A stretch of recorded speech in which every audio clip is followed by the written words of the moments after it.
The night they tried to crown a queen, the kingdom nearly tore itself apart. A king who had refused every throne of gold they offered him, a ballroom full of noble women, each certain she would win.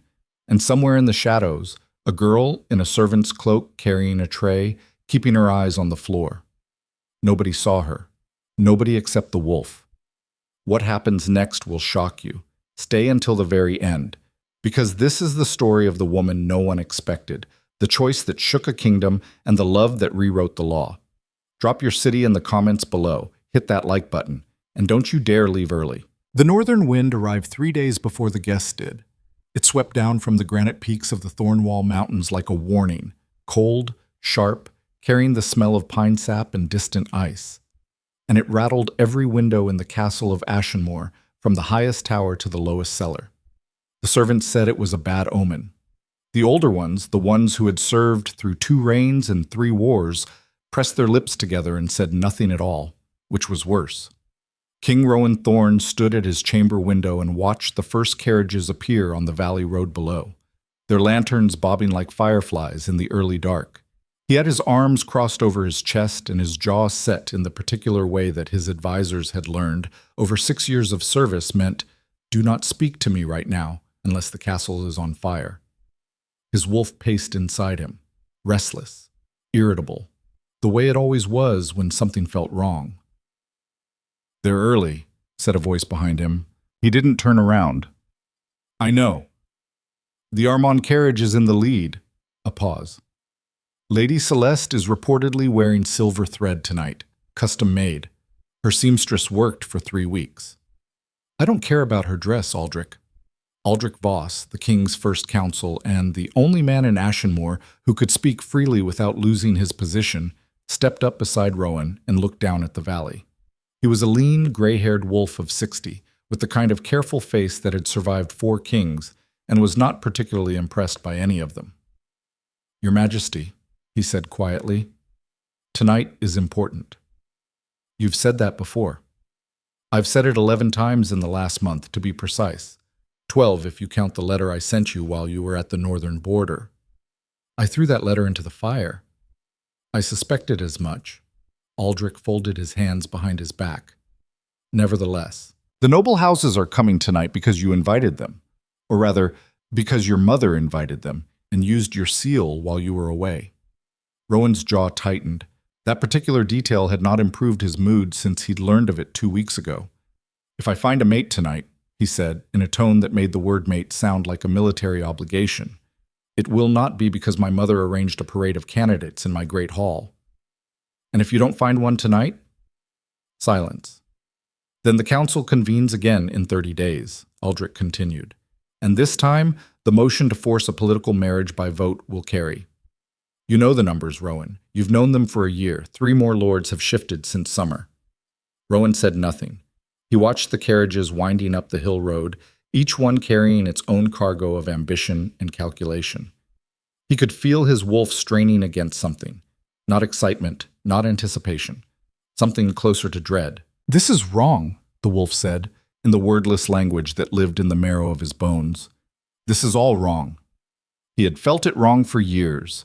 Every arranged introduction, every diplomatic dinner, every carefully orchestrated meeting where some noble family presented their daughter like a prize at a fair, his wolf had rejected every single one of them before the woman even sat down.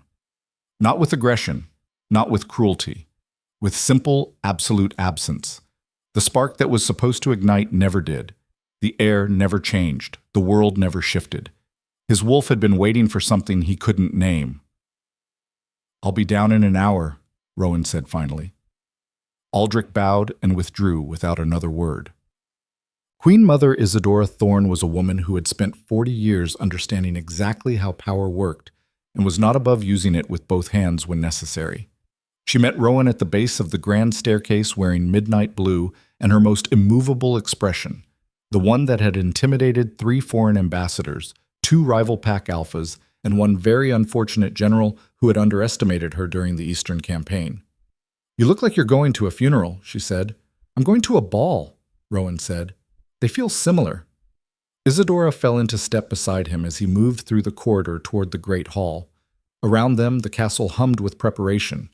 Music already drifting from the ballroom, the warm smell of candles and roasted meat, the distant sound of voices rising in the kind of controlled excitement that wealthy people performed when they wanted to appear effortless. "I want you to give them a fair chance tonight," Isadora said. "That's all I'm asking. Be present. Speak to them. Don't stand in a corner with that expression you're wearing right now." "What expression?" "The one that says you'd rather be interrogating a prisoner." Despite himself, the corner of Rowan's mouth twitched. His mother had a talent for accuracy that he'd inherited and never thanked her for. "The Armand girl is exceptional," Isadora continued. "Educated, politically connected, from a bloodline that would strengthen the North Alliance significantly. Her father commands 3 of the border fortresses. Her father's fortresses are not going to share my bed." "Rowan, mother." He stopped walking. He turned to look at her, and there was something in his eyes that was older than his 32 years, something tired and patient and immovably certain. "I know what this evening means.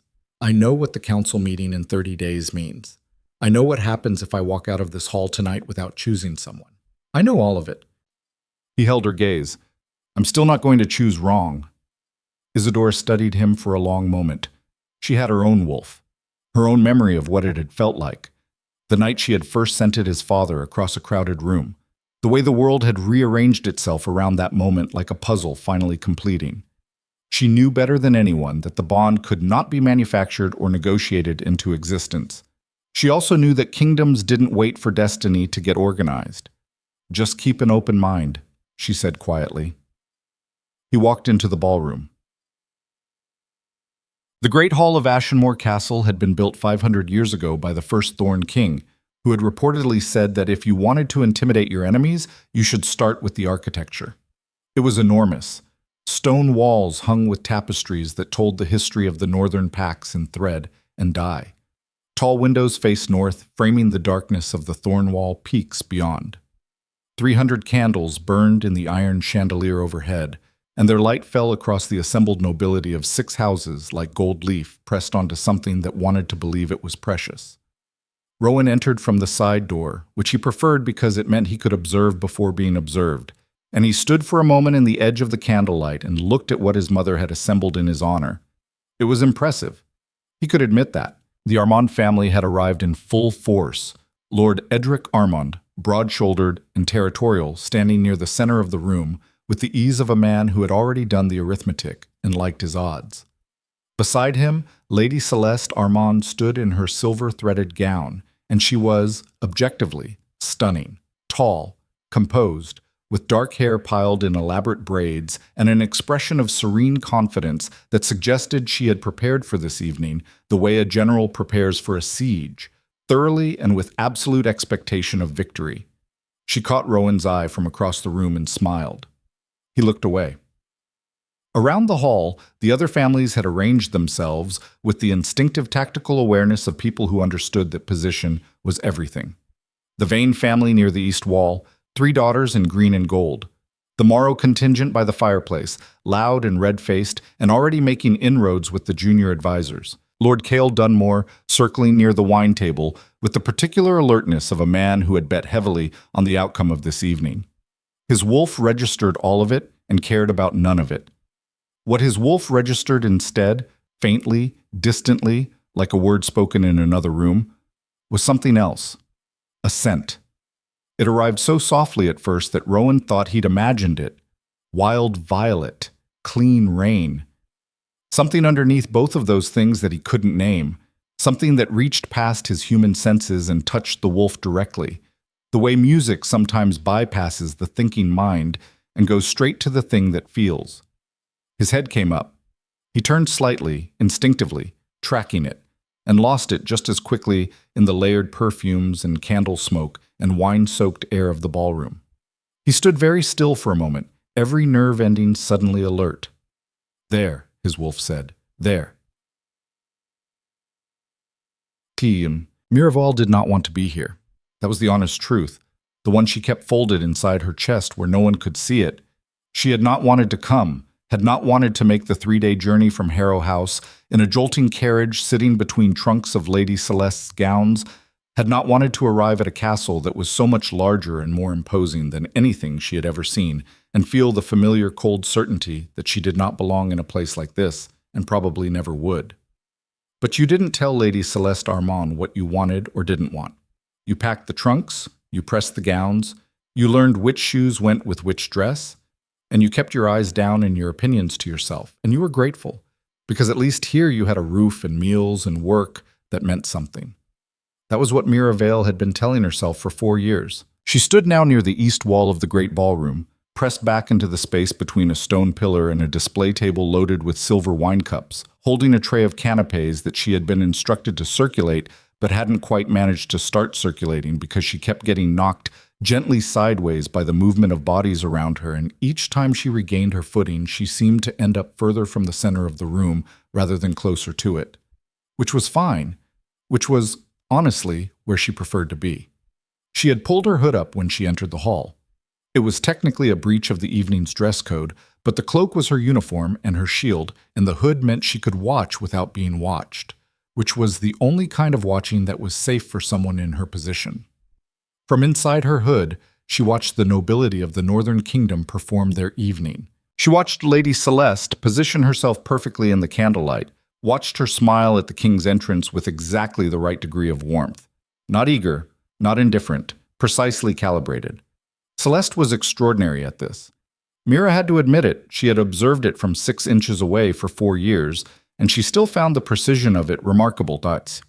The way Celeste could calculate the social temperature of a room and adjust herself to it within 30 seconds. The way she could smile at someone and make them feel chosen without committing to anything at all. The king himself was harder to watch. Mira caught herself looking at him and made herself look away, and then looked back because he was difficult not to look at, and there was something strange in her chest when she did. Not the romantic flutter that she knew from the cheap novels that the kitchen girls passed around, but something more physical than that, something that felt almost like recognition, like the way you sometimes look at a piece of music written down on paper, and something in you knows the melody before you've heard it. She shook her head slightly. That was a ridiculous thought. She was a servant. He was the king. The distance between those two facts was not navigable. She shifted her tray, straightened her hood, and began her slow circuit of the room. Rowan moved through the evening with mechanical precision. He was courteous. He was attentive. He asked the right questions and listened to the answers, and smiled when smiling was appropriate, and did not let any of the increasing frustration he felt show on his face, because he was a king and he had learned long ago that his face was a political document that other people read for information. He spoke with Lady Celeste for 12 minutes near the center of the room. She was articulate, confident, and clearly very intelligent, and his wolf felt nothing. Not antagonism, not even discomfort. Pure, total absence, like reaching for something in the dark and finding your hand closing on empty air. He circulated. He managed the politics. He navigated his mother's careful maneuvers and Lord Armand's barely concealed territorial satisfaction, and Lord Dunmore's increasingly pointed suggestions about the advantages of a Dunmore alliance. And underneath all of it, threaded through the evening like a wire pulled taut, that scent. It came and went, wild violet and clean rain and something else, something warm, something that made his wolf go still in a way it almost never did, a kind of arrested attention that felt less like hunting and more like coming home. Every time he turned toward it, it vanished into the press of bodies. He was beginning to think he was losing his mind. "You're distracted," Aldrich said, appearing silently at his shoulder during a brief lull between obligations. "I'm fine. You've looked toward the east wall 4 times in the last 20 minutes. Rowan said nothing. "There's nothing notable at the east wall," Aldrich continued mildly. "The display table, a pillar, a few servants waiting for the next course." Rowan's eyes moved to the east wall without his permission. Servants. 4 of them in dark cloaks standing in the shadow of the pillar with their trays. Faces down, bodies still, present and invisible in the way that good servants learn to be. Not seen, not heard, existing in the periphery of the room like furniture that occasionally moved. Except one of them. One of them had their head tilted very slightly upward, watching something across the room with eyes that caught the candlelight even from this distance. Dark eyes, intent and careful, and alive in a way that cut through the cultivated performance of everything else in the ballroom like a stone through still water. Even as he registered it, she dropped her gaze. His wolf lurched forward in his chest. There. The word wasn't even a word. It was a sensation, a compass needle swinging violently to find north, an instinct so old it preceded language. His entire body oriented itself without his conscious participation. He started to take a step in that direction. Your Majesty. Lord Edric Armand materialized in his path with the practiced ease of a man who had been watching for exactly this moment. If I might have a word about the Northern Fortress agreements. Rowan stopped. His wolf screamed. He stood there, pinned by obligation and politics and the weight of 6 houses watching him. And he made himself be still, and he made himself be courteous, and he listened to Lord Armand talk about fortress walls and supply lines and the strategic value of the Armand bloodline. Across the room, the girl in the servant's cloak had moved deeper into the shadows. He lost her again. The evening wore on. The wine flowed. The music shifted from formal orchestral to something warmer and more social. The nobles relaxed incrementally, which meant the political conversations became less guarded and therefore more dangerous. Alliances were tested, vulnerabilities were probed. Lady Celeste moved through the room like a force of nature, gracious and magnificent, and the women around her either orbited her or gave her wide berth, and the men watched her with the admiring calculation of people who were already imagining what it would mean to have the Armand family ascendant at court. Mira circulated. She had gotten better at it as the evening progressed, learning the rhythm of the room, finding the paths between bodies that let her move without being noticed. She refilled glasses. She offered canapes. She murmured "pardon me" and "excuse me" in the voice she used for these occasions. Not her real voice, which was lower and more direct, but the servant's voice, carefully emptied of anything that might cause a person to actually see her. She was good at being invisible. She had had a lot of practice. 4 years ago, she had arrived at Harrow House as a 14-year-old orphan from the border district of Vales Creek, a place so far north and so forgotten that most people in the Central Kingdom had never heard of it. Her parents had died in a winter fever when she was 10, and the 3 years between then and Harrow House were a chapter she kept closed and would not open for anyone. Lady Celeste's mother had hired her as a general household servant on the basis that she was quiet, careful with breakables, and appeared to have no family or connections that would complicate anything. She had worked her way up to Celeste's personal handmaid over 4 years, through a combination of competence and invisibility, and while it was not a warm position or a kind one, it was stable, and she had learned long ago that stability was the most precious thing in the world, and not to ask for more than that.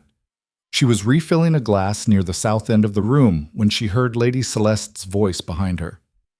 Mira. Very quiet. Very even. She turned.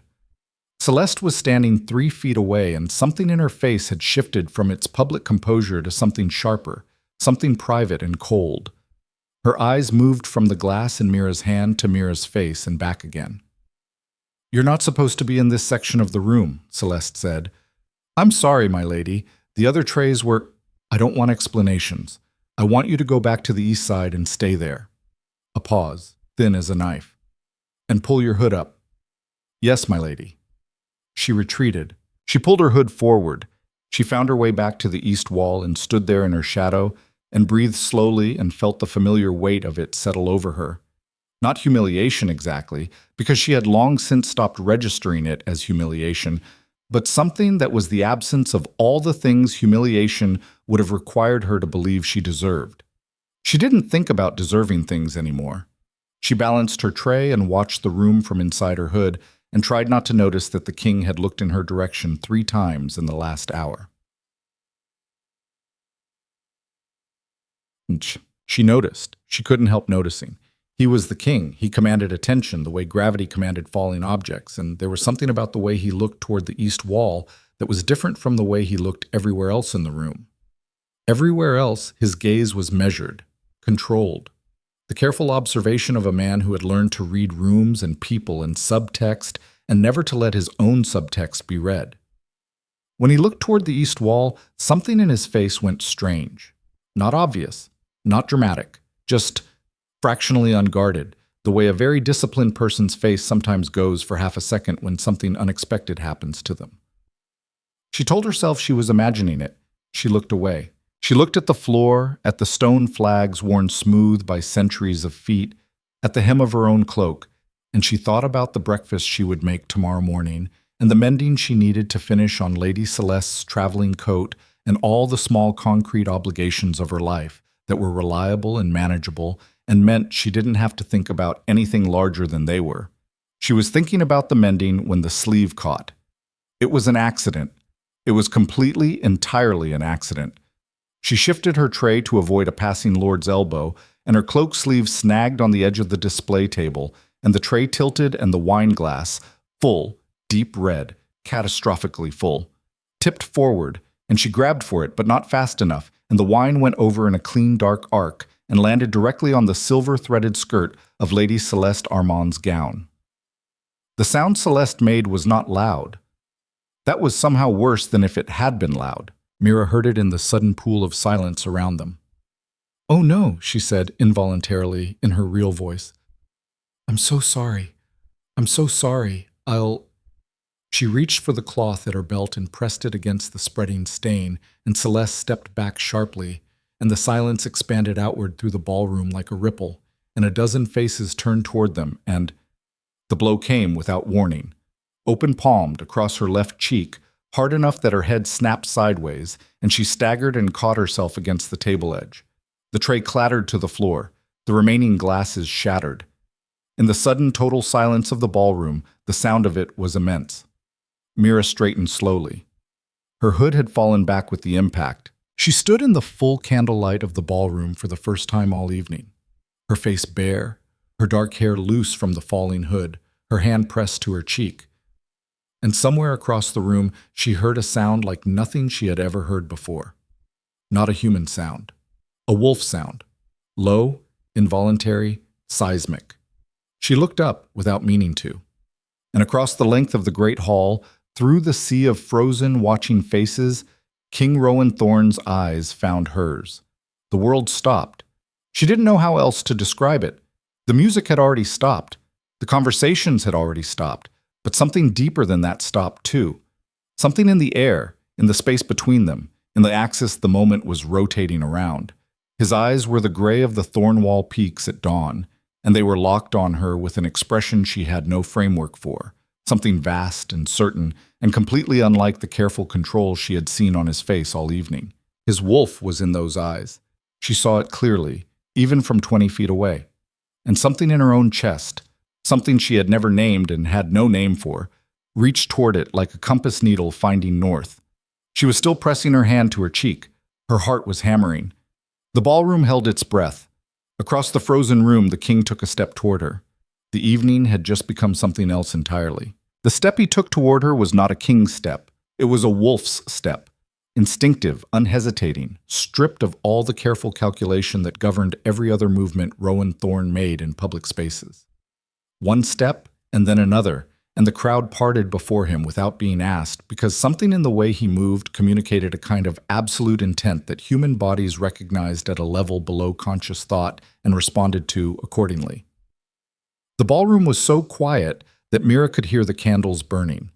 She stood exactly where the blow had landed her, hand still pressed to her cheek, hood fallen back, her dark hair loose around her face, in a way that Lady Celeste would have found unforgivably undignified. She was aware of 200 eyes on her. She was aware of the spreading wine stain on the stone floor beside her feet. She was aware, in the fragmented, oversharp way of someone whose mind is processing too many things at once, of Lady Celeste's rigid silence 3 feet to her left, the particular silence of a woman whose public composure had cracked in front of exactly the wrong audience. But mostly she was aware of the king. He had stopped walking. He stood perhaps 8 feet from her now, in the center of the cleared space that the crowd had unconsciously created around the moment, and he was looking at her with that expression she still didn't have a name for, that vast, arrested certainty, his wolf present in his eyes, in a way that made the back of her neck prickle with something that wasn't fear but was adjacent to it in the way that lightning was adjacent to rain. Silence stretched. Then Lord Edric Armand's voice broke it. Your Majesty. His tone was carefully calibrated, not quite commanding, not quite deferential, threaded with the particular confidence of a man who had walked into this evening certain of the outcome. The girl has caused a disruption. I assure you, she will be dealt with appropriately. Rowan did not look at him. Who dealt with her just now? He said. His voice was very quiet. That quietness was, Mira would later understand, more alarming than shouting would have been. Another silence, shorter this time, and considerably more uncomfortable. My daughter was provoked, Lord Armand began. I asked a question. Rowan's gaze moved from Mira's face to the red mark across her cheek, and something in his expression shifted in a way that made two people near the front of the crowd take an involuntary step backward. Who struck her? Lady Celeste's chin came up. She was not a woman who backed down from confrontations. That was something Mira knew about her with absolute certainty, had observed it in 4 years of close proximity. And she met the king's indirect attention with a composure that was either genuine courage or an extraordinary performance of it. She destroyed my gown, Celeste said. It was a moment of frustration. Surely your Majesty understands that servants must be corrected, Rowan said. Managed. The word landed in the silence with a flat, heavy sound. Mira watched the king's face. She couldn't stop watching his face. She should have been looking at the floor. That was the right response, the safe response, the response that every instinct she had developed over 4 years of service told her was correct. But she couldn't make herself do it because there was something happening in this moment that she didn't understand, and she had learned a long time ago, in circumstances considerably harsher than this, that when you didn't understand something, you watched it very carefully. Leave us, Rowan said. Lord Armand blinked. Your Majesty. All of you, give me the room. The silence that followed was a different kind of silence. The silence of 200 people recalculating simultaneously. Mira saw it move through the crowd like a wave, the moment when collective uncertainty resolved itself into individual decisions. And those decisions were made quickly because the king's voice had a quality that did not invite deliberation. People began to move, not all at once, not smoothly. There was shuffling. There were exchanged glances. There was the compressed social drama of noble families who had traveled days for this evening being asked to exit it. But they moved. The crowd thinned. The space widened. Lady Celeste did not move. Your Majesty, she said, and now her composure had a brittle quality underneath it, hairline fractures in the surface. I believe there has been a misunderstanding. My handmaid is clumsy and— She's not your handmaid right now, Rowan said. Celeste went very still. In the 4 years Mira had served her, she had seen Lady Celeste Armand navigate social disasters, political ambushes, and at least one occasion when a rival had publicly questioned her family's lineage at a dinner party. She had never seen her look the way she looked right now. Not afraid exactly, but encountering something for which she had no prepared response, which was, for Celeste, perhaps more frightening than fear. Lord Armand put his hand on his daughter's arm. It was not a gentle gesture. It was the gesture of a man preventing a costly mistake. Celeste, he said quietly. She allowed herself to be drawn back. They moved toward the edge of the room with the rest of the departing crowd, and as they went, Celeste turned once and looked at Mira. A look that was not anger, not hurt, but something more calculated and more cold than either of those things. A look that was making notes. Mira filed it away. She had learned to keep files on the looks that people gave her. The ballroom emptied. Aldrich was the last to go, and he paused at the door and looked at Rowan with an expression that communicated, entirely without words, I sincerely hope you know what you're doing. And then he pulled the door shut behind him with a soft, final sound. And then it was just the two of them, Miraval and the Alpha King of the Northern Wolf Kingdom, standing in a ballroom full of cooling candles and abandoned wine glasses, and the particular electric stillness that follows something irreversible. Rowan had cleared rooms before. It was something kings did when situations required privacy, and there was no polite way to achieve it. He had never done it in the middle of a diplomatic gathering, never done it with 200 guests and 6 noble families, and his mother's carefully constructed political architecture in the room, and some part of his mind was already registering what this would cost him, the conversations, the recalibrations, the damage control that Aldrich would spend the next week performing. His wolf did not care about any of that. His wolf was standing 6 feet from its fated mate for the first time in 32 years of waiting, and it cared about exactly one thing. He walked toward her slowly because he was aware that she was holding herself very carefully, the posture of someone who had learned to be still under pressure, who had practiced the particular skill of taking up as little space as possible and giving nothing away.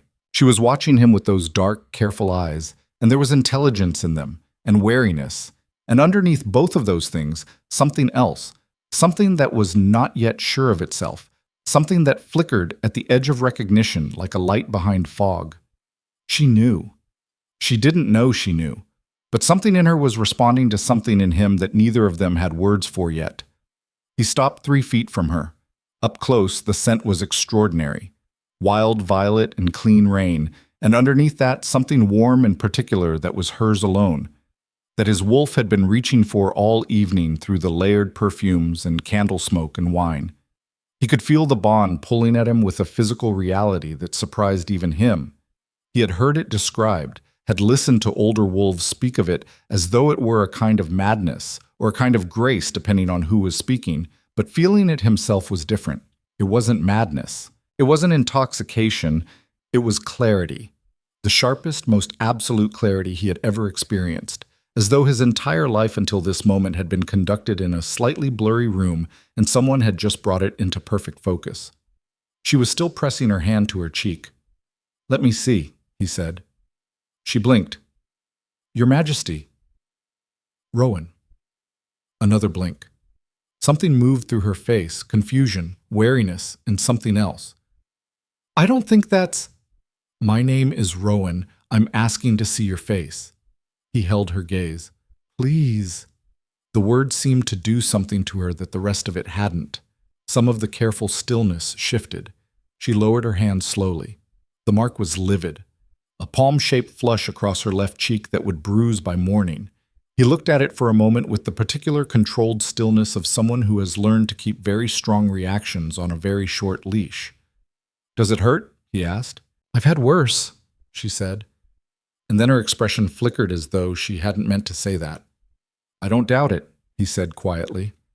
She looked at him directly then, really looked at him, with those eyes that had been careful all evening and were suddenly less careful than she seemed to want them to be. "What is this?" she asked, and then more quietly, as though she was asking herself as much as him, "What is happening right now?" He was quiet for a moment. The honest answer was the kind of thing that changed everything, and he had known for 32 years that the moment the honest answer existed, he would not be able to unsay it. "You know what it is," he said. Her breath caught. "I'm a servant," she said. The words came out flat and certain, like stones she was placing between them. "I'm a handmaid. I'm nobody. She stopped. "You're my mate," Rowan said. The words fell into the empty ballroom like something dropped from a great height.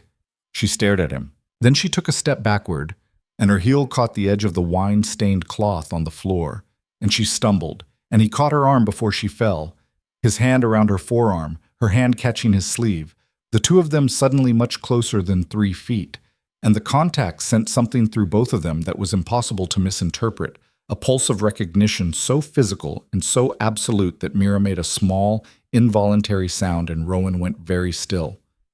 They stood like that for a moment.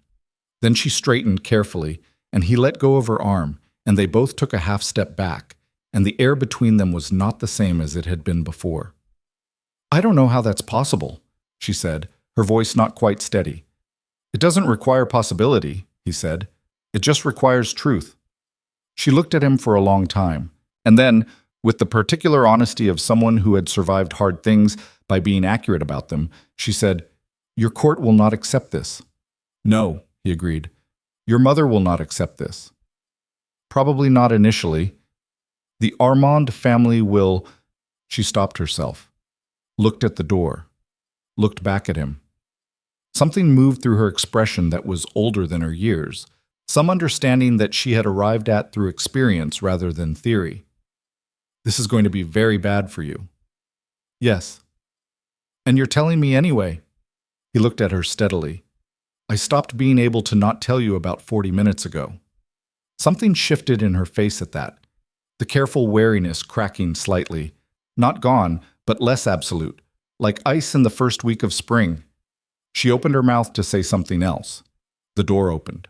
But it was Aldrich who came back first, because Aldrich always came back first. It was his professional obligation and his personal compulsion, the two things so thoroughly merged after 40 years that he could no longer distinguish between them. He stood in the doorway and looked at the two of them standing in the candlelit ballroom, and his face did the thing it always did when he encountered information that required him to rapidly revise his understanding of a situation. A fractional stillness, a processing pause, and then a return to the careful neutrality that was his default expression. "Your Majesty," he said. "Not now, Aldrich." "I'm afraid it must be now." His voice had the particular quality it took on when the news was serious. "Lord Armand is in the East Corridor. He's requesting an immediate audience. He has with him Lord Dunmore and two members of the council." Rowan's eyes stayed on Mira. "They know," she said quietly. It wasn't a question. "They suspected before they left the room," Aldrich confirmed, and his tone was not unkind when he said it, which meant he was alarmed. The reaction was immediate. Mira said nothing. She straightened the cloak around her shoulders and reached up and pulled the hood back up with the practiced, automatic gesture of someone putting on armor. "Don't," Rowan said. She paused with the hood half raised. "Don't hide," he said. "Not in front of them." She looked at him for a long moment. Then slowly she lowered her hands, left the hood down. Her face bare in the candlelight, chin slightly raised, something quiet and very determined settling into her expression. "Aldrich," Rowan said. "Bring them in." Lord Edric Armand entered first, as he had positioned himself to do. He was a man who understood that the first person through a door set the terms of what followed, with Lord Cale Dunmore half a step behind him and the two council members, Harwick and Bren, flanking them at a diplomatic distance. They were four men who had come to this evening as separate interests with separate agendas, and the speed with which they had coalesced around a common purpose in the span of 20 minutes said everything about how significant they found the situation.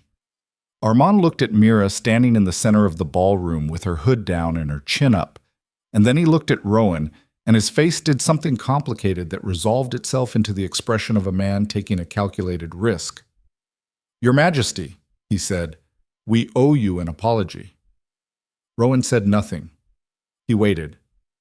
"The disruption this evening was unfortunate, and my daughter—" A pause. "Reacted poorly.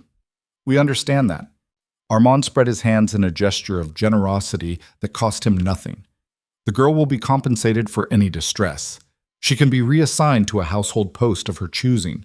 We can arrange—" "I'm not interested in arrangements," Rowan said. Armand's jaw tightened fractionally. "Your Majesty, I think it's important that we speak plainly." "I'd welcome that."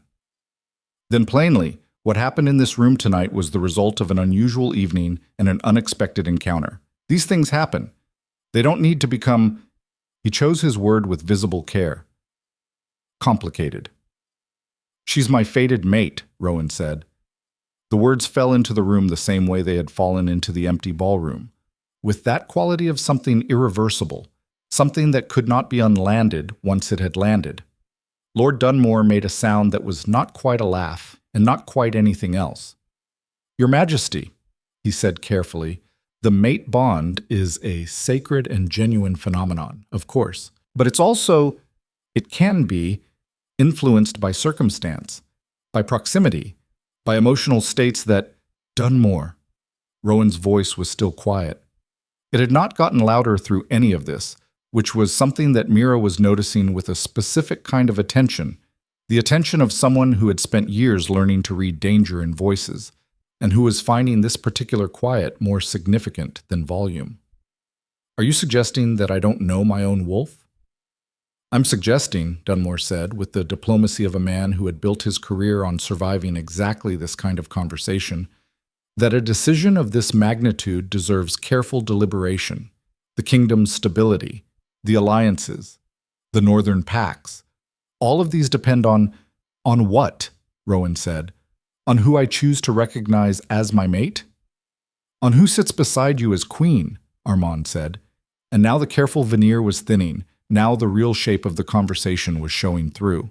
Your Majesty, I say this with all respect and with genuine regard for your happiness. A servant girl cannot be queen of Ashenmore. The court will not accept it. The noble houses will not accept it. The alliances we have spent years building depend on trust, on lineage, on your interests, Rowan said. Silence. I understand your interests, Rowan continued. I've understood them since you arrived. I understand every calculation in this room right now, every alliance that shifts depending on what I say next, every title and territory and agreement that gets made or unmade based on tonight. I understand all of it. He paused. None of it changes what she is to me. Armand looked at Mira. The look was long and measuring and entirely without warmth, the assessment of a man looking at an obstacle and calculating the most efficient method of removal. Mira met it without flinching. Who are your people? Armand asked, not rudely, politely, precisely, in the tone of a man conducting due diligence. Your family name is Vale. From where? Vales Creek, she said, northern border district. I know it. He nodded slowly. A frontier settlement, barely a village by any legal definition. No noble lineage, no pack registration. He looked at Rowan. No claim. Her claim, Rowan said, is that my wolf knows her. Your wolf, said Councilman Harwick, speaking for the first time in the dry, careful voice of a bureaucrat who had been quiet long enough to choose his words with precision, is an instinct.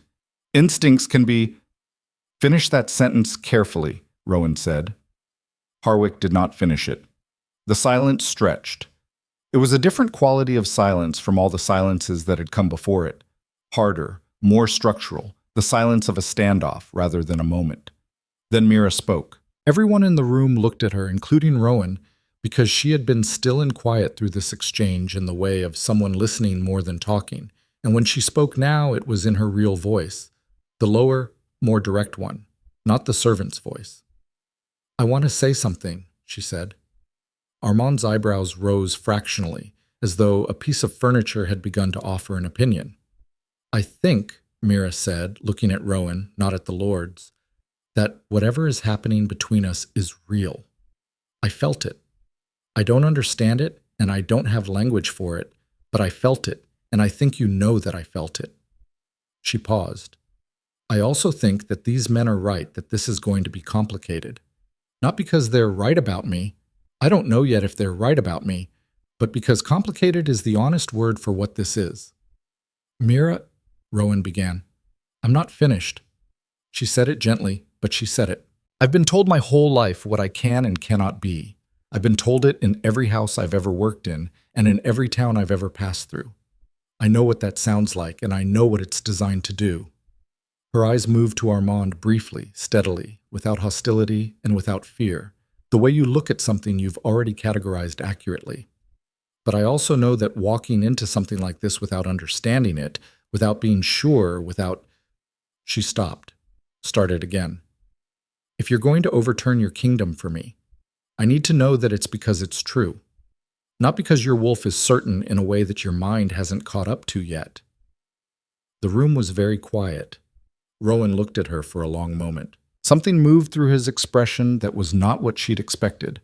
Not impatience, not frustration, but something that was closer to respect, deep and immediate. The kind that arrives without preamble because it recognizes something it already knows. How do we make it sure? He said. The elder, Aldrich said from the doorway quietly. He had not moved since the lords entered. Pack Elder Soren. He's in the North Tower. He arrived yesterday for the ceremony. He can confirm the bond. He's done it before. Armand's head turned sharply. Absolutely not. Summoning the elder to validate. Why not? Rowan said. If the bond isn't real, the elder will say so. That resolves your concern. He looked at Armand steadily. Unless your concern isn't really about the bond being real. Another silence. This one had a different texture. The texture of a man being accurately described and having no good response to the accuracy. Send for Soren, Rowan said to Aldrich. Aldrich nodded and left. Lord Armand looked at Mira one more time, that calculated, measuring look. Then he looked at Rowan with something that had resolved itself from diplomacy into something colder. "I hope," he said, "that your Majesty is prepared for what comes after." He turned and left, taking Dunmore and the councilmen with him, and the door shut behind them with a sound that was not quite a slam, but was not quite not a slam either. In the silence that followed, Mira let out a breath she had apparently been holding for some time. "The Elder," she said. "Who is he?" "Pack Elder Soren has confirmed 17 mate bonds in 40 years of service," Rowan said. "He's never been wrong." "And if he says it's real?" "Then it's real. Publicly, formally, undeniably real." She turned that over. He could see her doing it. Not the performance of thinking, but actual thinking. The real process, working through implications and consequences with the methodical precision of someone who is used to having to calculate survival. "They'll try to remove me," she said. "After. Not now, not with you watching, but after. When there's an opportunity that looks less obvious." "Yes," he said, because she deserved honesty more than she deserved comfort. "Probably."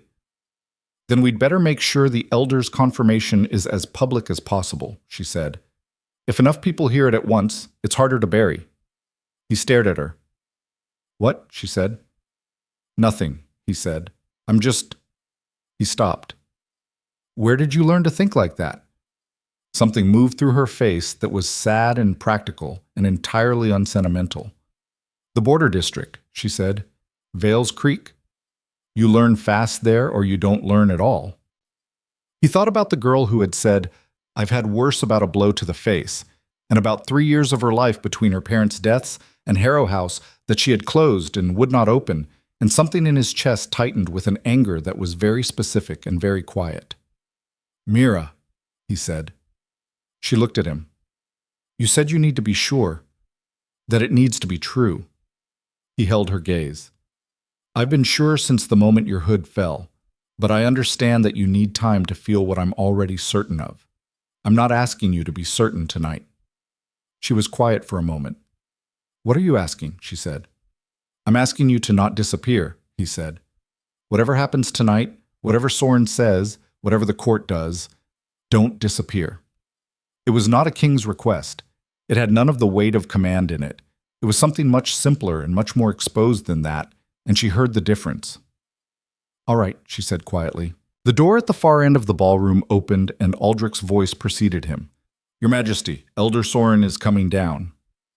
The footsteps in the corridor were slow and deliberate and very certain. The footsteps of someone who had walked through many difficult rooms in a long life and had never once hurried.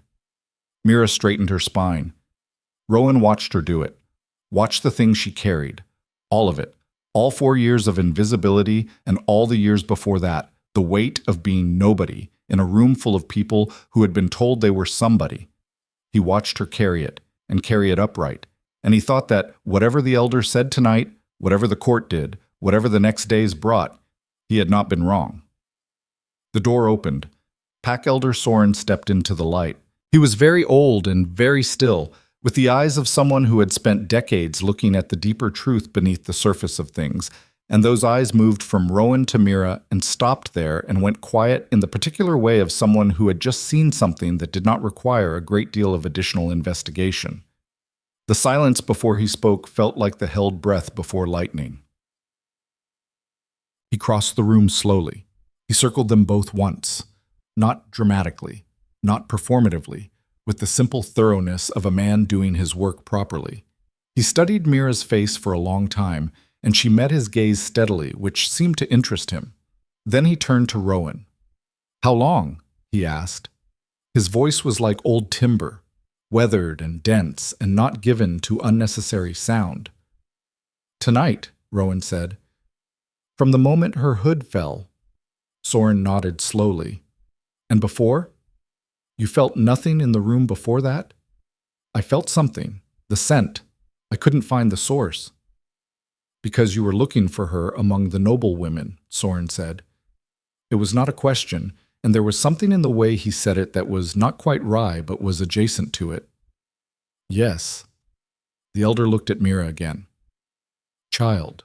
What did you feel? She was quiet for a moment, thinking about honesty. Something I don't have a word for, she said. Something that felt like recognition, like hearing a song you've never heard before but knowing all the words. Soren was still for a long moment. Then, the bond is real. He said it without dramatics, without ceremony, in the same tone he might have used to confirm the weather. Undeniable and complete, both sides of it. He glanced at Mira. She may not fully understand what she's feeling yet. That's normal for mates who have lived outside pack culture. But the bond is there. It is what it is. The ballroom held its silence. You'll confirm this publicly, Rowan said. Tomorrow, before the full court. Soren looked at him steadily. Are you prepared for what that means? Tell me what it means, Rowan said. In full. It means, Soren said slowly, that every noble family in that hall tomorrow will know their political position has changed overnight. It means the council will convene. It means the pressure on this girl, his eyes moved to Mira, will become something she has never faced before. Not a blow across the face. Worse than that. He paused.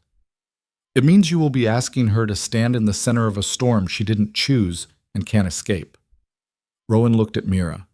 Mira looked at Soren and then at Rowan, and in her expression there was something that had moved past the caution and past the wariness into something quieter and more fundamental. The look of someone who has already, without announcing it, made their decision. I've been standing in storms I didn't choose my whole life, she said. At least this time I'd know why. Elder Soren studied her for one more long moment. Then, for the first time, something shifted in his expression. Not quite a smile, but something that had the warmth of one, the way the rock face of the Thornwall Peaks took on color at sunrise. Tomorrow then, he said. He turned and walked toward the door, slow and deliberate, and before he passed through it, he paused once. Your Majesty, he said, without looking back, the storm is already here, has been since the moment she walked in. He left. The door closed. Outside, somewhere in the depths of the castle, Mira could hear voices, urgent, overlapping, the sound of a court reconfiguring itself around a new and unwelcome reality. She stood in the center of the ballroom with the king who had just irreversibly changed both their lives, and she thought about Vale's Creek and Orphan Winters, and 4 years of keeping her eyes on the floor, and she thought about tomorrow. Rowan, she said. The name felt strange in her mouth. True, but strange. He looked at her. If this is real, she stopped, started again. When this is real, they're going to come for me tonight, before tomorrow. While it can still be made to look like an accident or a misunderstanding, you know that. His expression shifted. He turned toward the door. Aldrich, he said. His first counsel appeared in the doorway as though he had been waiting for exactly this summons, which he had. She stays in the north wing tonight, Rowan said. My guard. Not the household rotation, my personal guard. Aldrich's expression flickered, not with surprise because Aldrich had moved past surprise somewhere around the middle of the evening, but with something that was close to grim agreement. It's already arranged, he said. Rowan looked at him. I confirmed the bond myself, Aldrich said simply. 15 minutes ago, when I felt the room change. I've been doing this a long time, Your Majesty. A pause. I remember what it felt like when your father found your mother. The air in the room is the same. Silence. Then Mira said very quietly, He confirmed it. Before Soren did. Yes, Aldrich said. She looked at Rowan, and something in her face, that last remaining piece of careful, practiced distance, finally, quietly gave way. Not dramatically, not like something breaking, more like a door that had been closed for a very long time, opening just slightly, letting in the first thin line of light. Outside, the northern wind picked up again, rattling the tall windows of Ashenmore Castle, and somewhere in the east corridor, Lord Edric Armand was making the phone calls, or rather, sending the riders, that would, by morning, have changed the political landscape of the entire northern kingdom. The storm Soren had named was already moving, and in the great ballroom, lit by 300 guttering candles, The servant who had spent her life invisible and the king who had waited his whole life for something real stood 2 feet apart in the ruins of a carefully arranged evening. Neither of them moved toward the other, but neither of them moved away. The night passed the way dangerous nights always pass. Slowly, with too much silence and not enough of it, the quiet broken at irregular intervals by sounds that might have been nothing and might not have been. Mira did not sleep. She had been given a room in the north wing, as Rowan had ordered. A guest room, small by the castle's standards but larger than anything she had occupied in 4 years of service, with a real fireplace and a real bed and a window that faced the mountains. 2 of the king's personal guards stood outside the door, and she knew they were there because she could hear the particular quality of armed stillness that was different from empty corridor, different in the way that watching silence was different from ordinary silence. She sat on the edge of the bed in her servant's cloak because she had nothing else to wear, and the cloak was hers in the truest sense. It had been hers before Harrow House, bought with 3 weeks of wages from a tannery job in the border district, worn through 2 winters and a flood and the long walk south. And she thought about tomorrow. Pack Elder Soren would stand before the full court and confirm the bond. She turned that over and over in her mind the way you turn a stone in your hand, feeling its weight, its edges, its particular reality. Not the romance of it. She was not a person who had spent much time on romance, had not had the luxury of it, but the practical geometry. What it meant. What it would set in motion. What would come for her. Armand would move fast, she was certain of that. She had watched him tonight, had catalogued the way his mind worked, the way she catalogued all things that were potentially dangerous, methodically, without sentiment. And she understood that he was not a man who accepted reversals. He would not wait for tomorrow's public confirmation to try to undo what tonight had started, which meant he was already moving. She crossed the room to the window and looked out at the mountains, dark against the sky, the Thornwall peaks massive and indifferent in the moonlight, and she thought about Vale's Creek, about the way the northern sky looked from the border district on clear winter nights, wider than it looked from anywhere else, more sky per square foot of vision, the kind of sky that made you either very small or very clear about what you were. She had been very small for a long time. She was not sure she knew how to be anything else. "Don't disappear," Rowan had said. She pressed her fingertips against the cold glass and thought about what it would mean to not disappear, not as an act of courage or defiance, those were words for stories, but as a simple, daily grinding choice to remain visible in a place that wanted her invisible. To stand in rooms where every person with power had a reason to prefer she didn't exist, and to stay standing. She had survived Vale's Creek. She had survived the years between then and Harrow House that she did not speak about. She had survived 4 years of a mistress who managed her the way you manage a useful tool, efficiently and without warmth. She thought, I know how to survive. The question was whether survival was the same thing as what Rowan was asking of her. She didn't know yet, but she had told him she wouldn't disappear, and she had meant it, because the one thing Mira Vale had never done in her life. Through every hard circumstance, every closed door, every face that looked through her, was lie about what she intended. A sound reached her from below, not loud, careful. The sound of someone who did not want to be heard trying very hard to not be heard, which paradoxically created its own kind of noise if you were the kind of person who listened for it. She went still. The sound moved along the base of the north wing wall, stopped.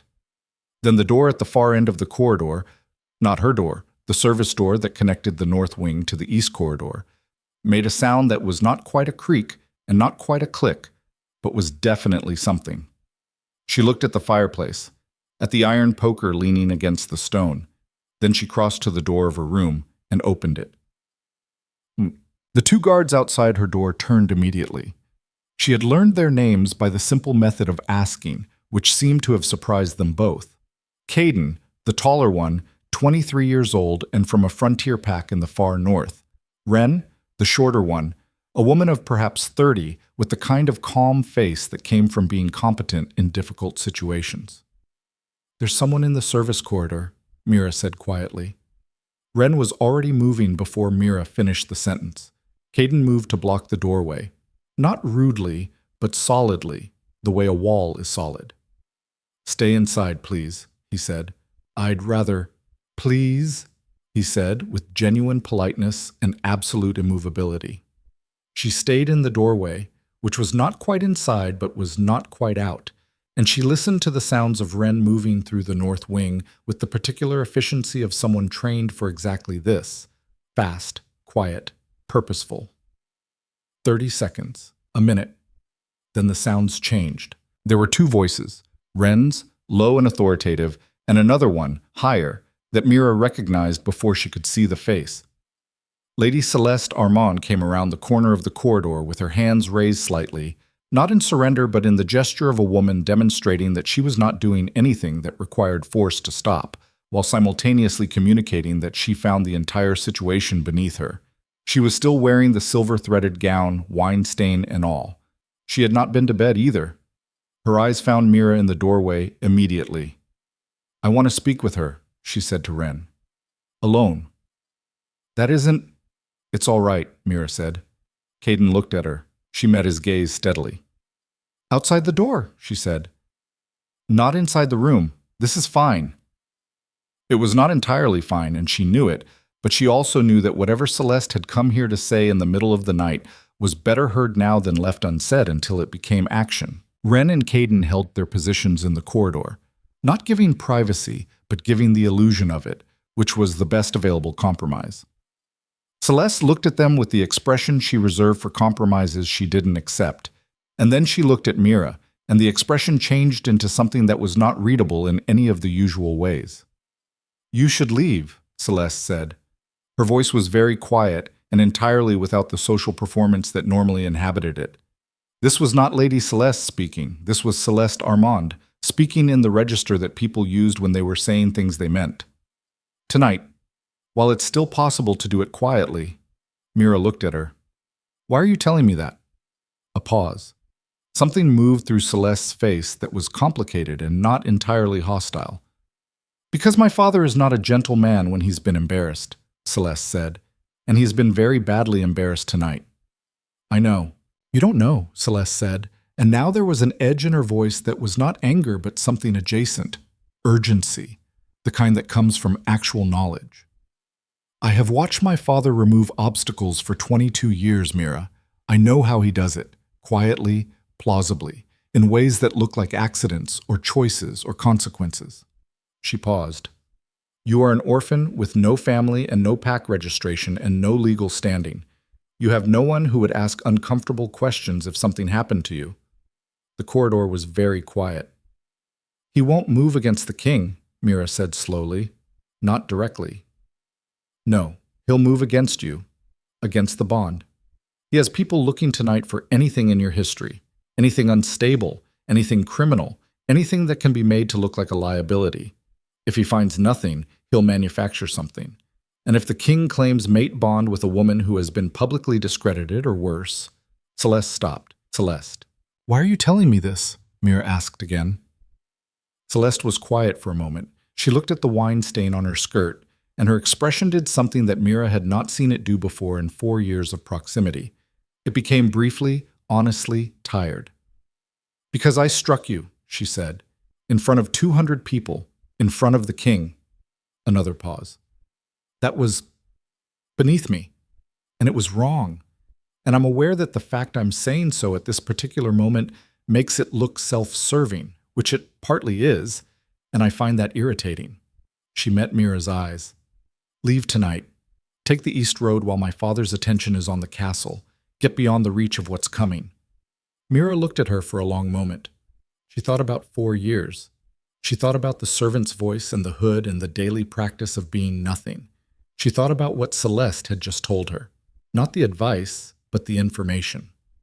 "He's already looking into my history," she said. "He sent riders 2 hours ago. To Vale's Creek." Celeste didn't answer, which was an answer. Mira felt something move through her.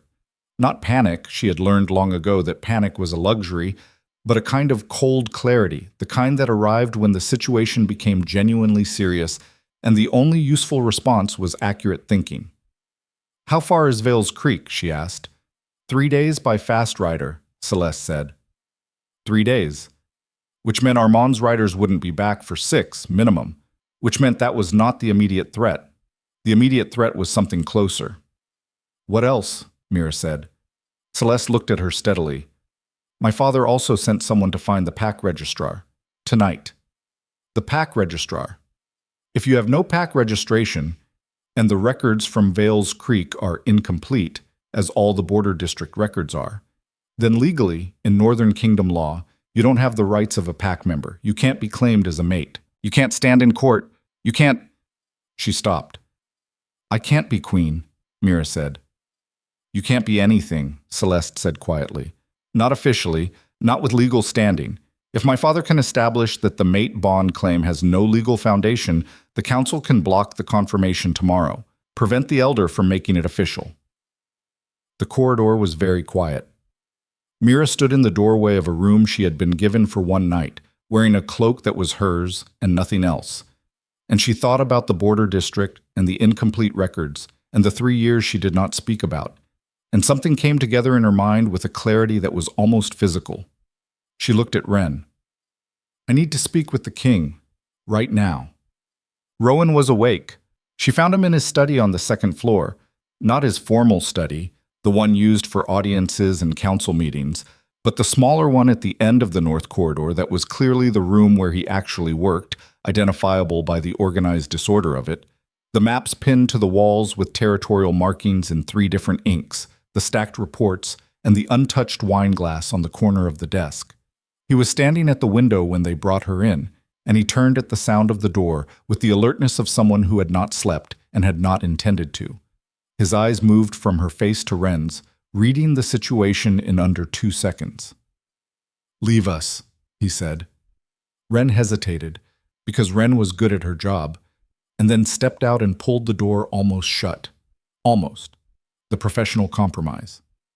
Tell me, Rowan said. She told him. All of it. Celeste's warning, the riders to Vales Creek, the pack registrar, the legal mechanism that Armand was constructing. She was concise because the situation required concision, and she had never been a person who talked around things when there was a straight line available. When she finished, he was quiet for a moment. Not the quiet of being surprised. She was learning, quickly, to read his silences, and this one was the quiet of someone processing information they had already partially anticipated. The pack registrar, he said. He's right that it's a legal mechanism. Northern pack law requires registered membership for mate bond claims to carry full legal weight in court. I'm not registered, Mira said. Vales Creek was never fully integrated into the pack registry system. The border districts... He stopped.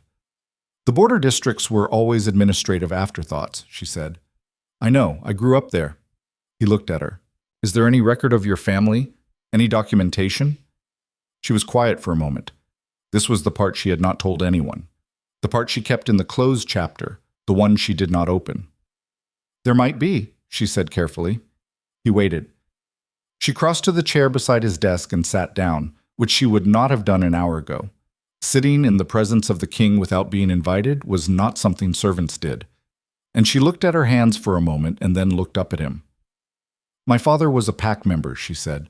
Registered. His name was Davin Vale, and he was born in the northern border territories, and he registered with the Ashenmore pack before I was born. She paused. I know because he told me, before he died. He told me his registration number. I memorized it because he made me memorize it. He said the day might come when I'd need it. Rowan went very still. If my father was registered, Mira continued, then I'm a pack member by inheritance. I've been one my whole life. I didn't know to tell anyone. I didn't know it mattered. She paused again. I didn't know I'd ever be in a situation where it mattered. The registration number, Rowan said. She gave it to him.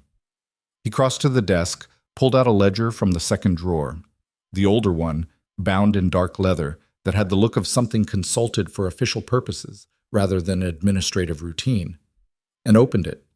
He found the page. He ran his finger down the column of numbers. He stopped. The silence that followed was different from any of the silences that had come before it tonight. Davin Vale, he said. His voice had a quality she couldn't immediately interpret. Registered member, Ashenmore Northern Pack, Border Territory District 7. He looked up at her slowly. He died 14 years ago. That's in the record, too. The death registration from Vales Creek was processed the following spring. Yes, she said. That's right. Mira. He set the ledger down. His face had done something she hadn't seen it do before. Not the controlled expression he showed the court, not the stripped-down certainty she had seen when he looked at her across the ballroom, but something older and stranger and very careful. Your father's registration.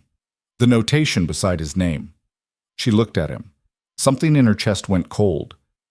What notation? She said. Pack members with special status carry a secondary notation in the old registry system. It's not commonly known. It's an archaic designation, goes back 4 generations. He looked at her steadily. Your father registered as a frontier guardian, a border-sworn wolf. That designation carries a lineage classification. The cold in her chest spread. What lineage classification? She said. He told her.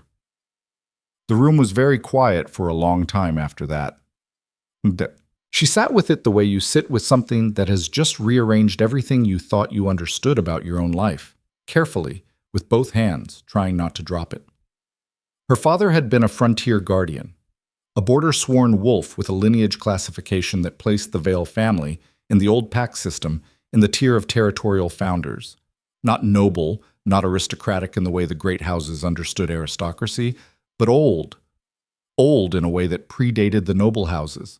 Old in the way that bedrock predated the buildings constructed on top of it. She was not nobody. She had been told her whole life that she was nobody. She had believed it, or learned to act as though she believed it, which was close enough to the same thing to live on. And underneath that belief, under 4 years of Harrow House and the servant's voice and the hood and the daily practice of invisibility, there had been this, a registration number her father had made her memorize, a piece of information she had carried like a stone in her pocket without knowing what it was. He knew, she said, and her voice was not entirely steady. My father. He knew that registration might matter someday. He registered the birth, Rowan said quietly from across the desk. Both birth registrations. His and yours. They're both in here. She looked up. Mine? He turned the ledger to face her and pointed. Her name. In ink that was 8 years old. She had been 10 when her father died, and he had registered her birth before that. At the beginning, when she was small and the world was different. Her name in a ledger in Ashenmore Castle, waiting for a night she could not have known was coming. Mira Vale, daughter of Davon Vale, frontier guardian, Northern Border District 7, pack member by birthright, territorial lineage, founding tier. She put her hand flat on the page. She was not going to cry. Crying was not something she had allowed herself in a long time. It was not a judgment about crying. It was simply that she had been in circumstances where it cost too much, where it was a luxury she couldn't afford, and the habit of not crying had become so established that she wasn't sure she still knew how. But her hand on that page felt like something, like putting your hand on something solid after a very long time of having nothing solid to hold. Armand doesn't know, Rowan said. No, she said. Nobody knows. Nobody knew but my father, and my father is... She stopped. Nobody knew. Rowan crossed around the desk and crouched down to her eye level, which was not something she expected from a king, and which brought him close enough that the scent of him, something that her body had apparently already catalogued and filed under important, was very present and immediate. Tomorrow, he said, when Armand brings the pack registrar and challenges your legal standing, I want you to let him. Let him make the challenge publicly before the full court. She looked at him. And then I want to open this ledger, he said, in front of everyone. She understood. The court testimony of the pack registrar, reversed by the royal registry, in public, on record, not just confirming the mate bond but establishing her lineage in front of every noble family in the kingdom, not saving her quietly, behind closed doors, in a way that could later be disputed or buried, doing it in the open, where it could not be undone. It was what she had said in the ballroom. Make it as public as possible. If enough people hear it at once, it's harder to bury. He had listened. You're going to let him embarrass himself, she said. I'm going to let him make his argument on the grounds he's chosen, Rowan said, and then show the court what those grounds actually contain. A pause. It's a risk, she said, if the ledger entry can be challenged on technical grounds. Aldrich has been in the registry room for the past hour. He's already checked the authentication marks. Rowan met her eyes. It's solid, she breathed, steadied herself. All right, she said. He stood, looked at the ledger, looked at her. Try to sleep, he said. The next few hours are the last quiet ones for a while. She almost laughed, not because it was funny, but because it was accurate in a way that acknowledged the scale of what was coming without flinching from it, and she found that she valued that very much, that particular kind of honesty that looked at hard things directly. She stood. She picked up the ledger and looked at him. I'm keeping this with me tonight, she said. He looked at the ledger, then at her. That's the Royal Registry. It belongs to... It has my name in it, she said. A pause. Something moved through his face. Fair enough, he said. Morning came faster than nights usually allowed it to.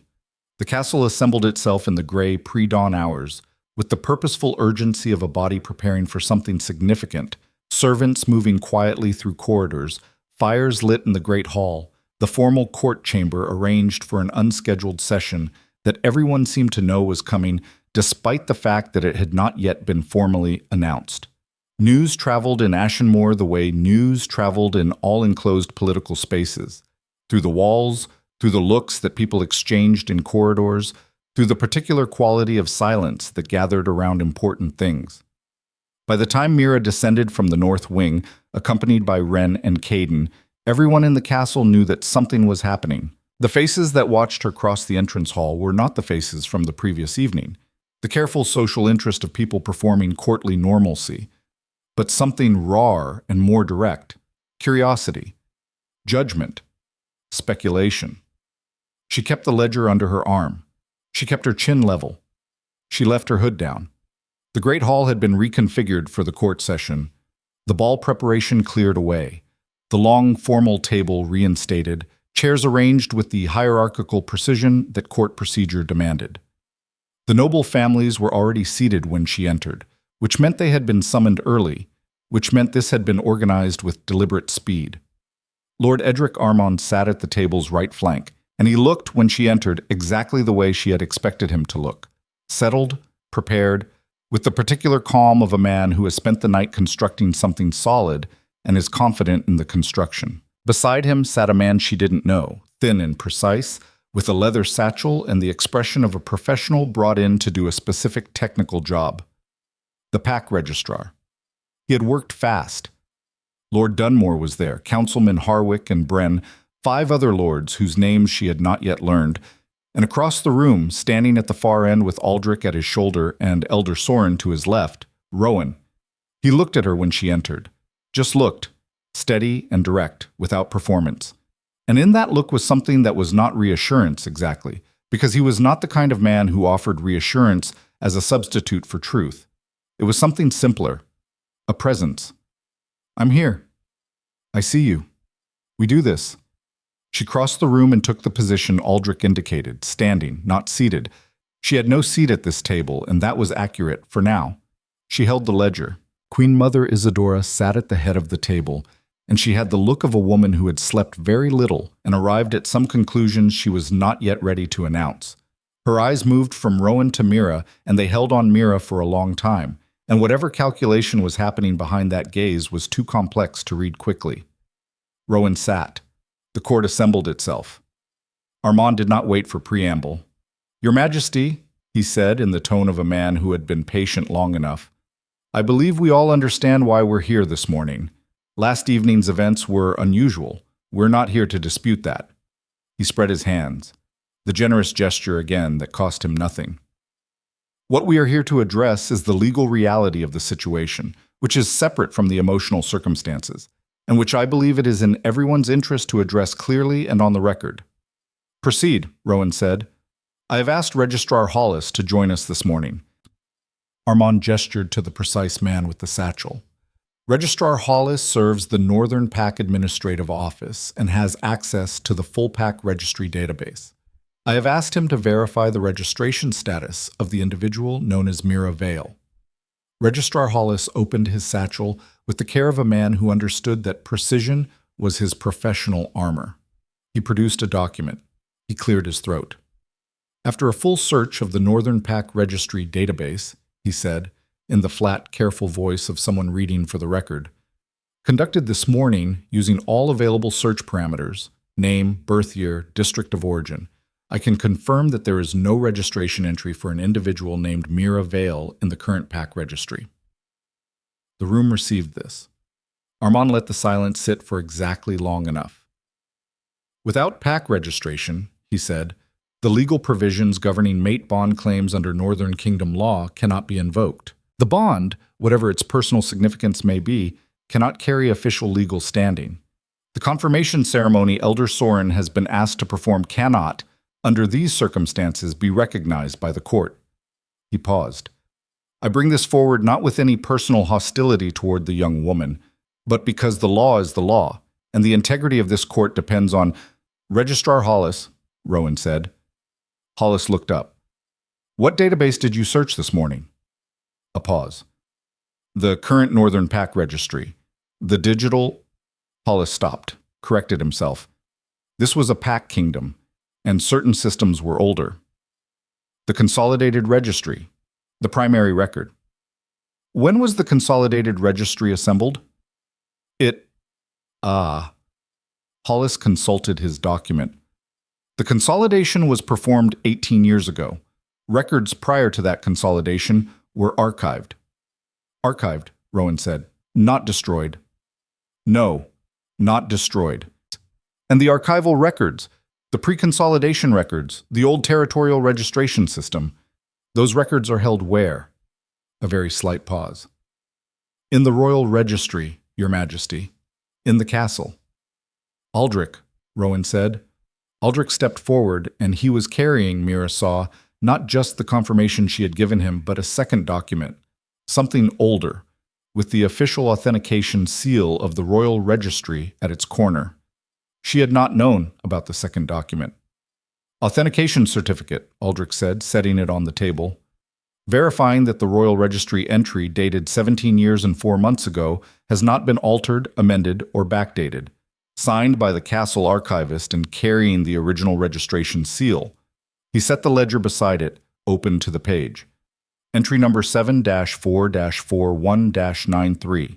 Devon Vale, Frontier Guardian, Northern Border District 7, Pack member, Territorial Founding Tier. And directly below it, he pointed, entry number 7-4-41-94. Mira Vale, daughter of Devon Vale. Pack member by birth, right? Territorial lineage, founding tier. Entered by the registering party 18 years ago, 3 months before the border district registration was closed for consolidation. The table was very quiet. Registrar Hollis looked at the document with the expression of a man whose professional floor had just dropped out from under him. This entry, Armand said. His voice had not changed. He was better than most people, she thought, at keeping his voice level. I would want to review the authentication. Review it, Rowan said. Take all the time you need. Armand looked at the document. He looked at Hollis. Hollis looked at the authentication seal with the careful attention of someone who understood seals professionally and was arriving at a conclusion he did not want to arrive at. The seal is genuine, Hollis said quietly. The table received this differently from how it had received the first finding. That had been the sound of something expected being confirmed. This was the sound of a room recalibrating. Elder Soren, who had been still and silent throughout all of this, straightened slightly. And in that small movement, everyone in the room who was paying attention understood that the elder was now ready to proceed. Your Majesty, Soren said, addressing Rowan but speaking to the room, if there are no further legal objections to be heard, there's one more thing. The voice was Queen Mother Isidora's. The room went quiet in a different way. The way a room goes quiet when the person who has been watching everything decides to speak. She had not looked at the documents. She was looking at Mira. I've been watching you this morning, Isidora said. Not unkindly, not warmly either, with the honest directness of a woman who had not survived 40 years of court politics by being imprecise. And I want to ask you something directly, before this proceeds. Mira held her gaze. Ask. "What do you want?" Isadora said. "Not what he wants. Not what the bond wants. Not what the law says you're entitled to. You. What do you want from this?"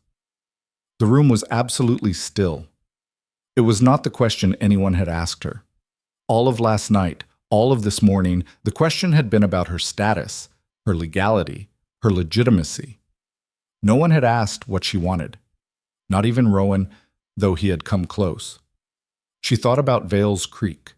She thought about the ledger and her father's handwriting. She had looked at it in the small hours of the morning, had traced the letters of her name, had thought about a man who registered his daughter's birth in a castle registry in a city he had never visited, who made a 10-year-old child memorize a number because he believed she would need it someday. She thought about what it meant to be a person who had been waiting for something without knowing it. "I want to be worth it," she said. "Whatever this costs, him, the kingdom, the people who get caught in the middle of it, I want to be worth the cost. I don't want to be claimed. I want to be worthy of being claimed." She paused. "I don't know yet if I am, but I know that I won't find out by running, and I won't find out by disappearing, and I won't find out by being managed." Her eyes stayed on Isadora. "So I want the chance to find out." Silence. Isadora looked at her for a long moment, and then, not a smile exactly, but the faint angular acknowledgement of someone recognizing something accurate. She looked at Rowan. "Well," she said, "proceed." Elder Soren stepped forward, and that was the moment Lord Armand moved. Not physically. He did not stand, did not reach for anything. But his hand moved to the small table beside his chair, and on that table was a document that had not been there when the session began, that Mira had not seen him place there, and he set it flat on the main table with the deliberate, quiet motion of a man playing a card he had been holding since the night before. "Before the elder proceeds," Armand said, "I would ask the court to consider one additional piece of information." Rowan's eyes went to the document, then to Armand. "What is this?" he said. His voice was very quiet. "Records from Vale's Creek," Armand said. "My riders were faster than expected. These arrived an hour ago." He looked at Mira, and for the first time all morning there was something in his expression that was not strategic confidence, but something colder and more specific. "The 3 years between this girl's parents' death and her arrival at Harrow House. I thought the court should know how she spent them." The room went still in a new and particular way. Mira felt something happen in her chest, something cold and clenched, something that was not fear, but was the body's memory of circumstances that had once been frightening, a reflex she had thought she'd finished carrying. She looked at the document on the table. She knew what it contained. She had known, on some level, from the moment Celeste had said my father sent riders to Vale's Creek, that this moment was possible. She had carried it through the night like a second stone in her pocket, heavier than the registration number, harder to hold. The 3 years she did not speak about. They were about to enter this room. Rowan's eyes found hers across the table, and in them was a question. Not an accusation, not doubt, but a simple, direct question. "What is this?" She looked back at him steadily. She looked at the document on the table. And then, before Armand could open it, before anyone else in the room could reach for it, she spoke. "I'll tell them," she said. Every head in the room turned toward her. "Whatever is in that document," she said, her voice level and clear in the absolute silence of the court. "I'll tell it myself, in my own words, before anyone reads it." The room waited. She set the ledger on the table in front of her. Her name, her father's name, the founding tier designation, all of it solid and real and not going anywhere. And she looked at the assembled court of Ashenmore, all the power and politics and calculation in those faces, and she drew a breath, and she began to speak. The silence in the room was the kind that happens when 200 years of political architecture begins to shift on its foundations. Not a collapse? Not yet. But the first deep groan of something enormous deciding whether to hold or give way. Mirabelle stood at the table with her father's ledger in front of her and looked at the assembled court of Ashenmore and began to speak. She did not begin with an apology. She did not begin with a qualification or a softening or any of the verbal gestures that people in difficult positions use to pre-negotiate the room's sympathy before they've said anything worth sympathizing with. She had learned, in circumstances considerably harder than this one, that pre-negotiation of that kind was a signal. It told people that you believed you needed their mercy before you'd made your case, and people who believed they needed mercy before they'd made their case did not usually make strong cases. She began with the truth. When my parents died, she said, I was 10 years old. The fever took them both in the same week, which is how fever moved through Vales Creek in winter. Fast, and without much consideration for who it left behind. Her voice was steady and matter-of-fact, the voice she used for accurate reporting rather than emotional performance. There was no extended family. The border district didn't have a formal welfare structure. The nearest administrative office was 4 days south, and they weren't in the habit of sending resources north unless someone sent paperwork first, and nobody in Vales Creek had the time or the literacy to send paperwork. She paused. So I managed. The court was very still. For 3 years I managed, she said. That's the honest word for it. I worked whatever work I could find. In Vales Creek, in the winter months, that meant firewood.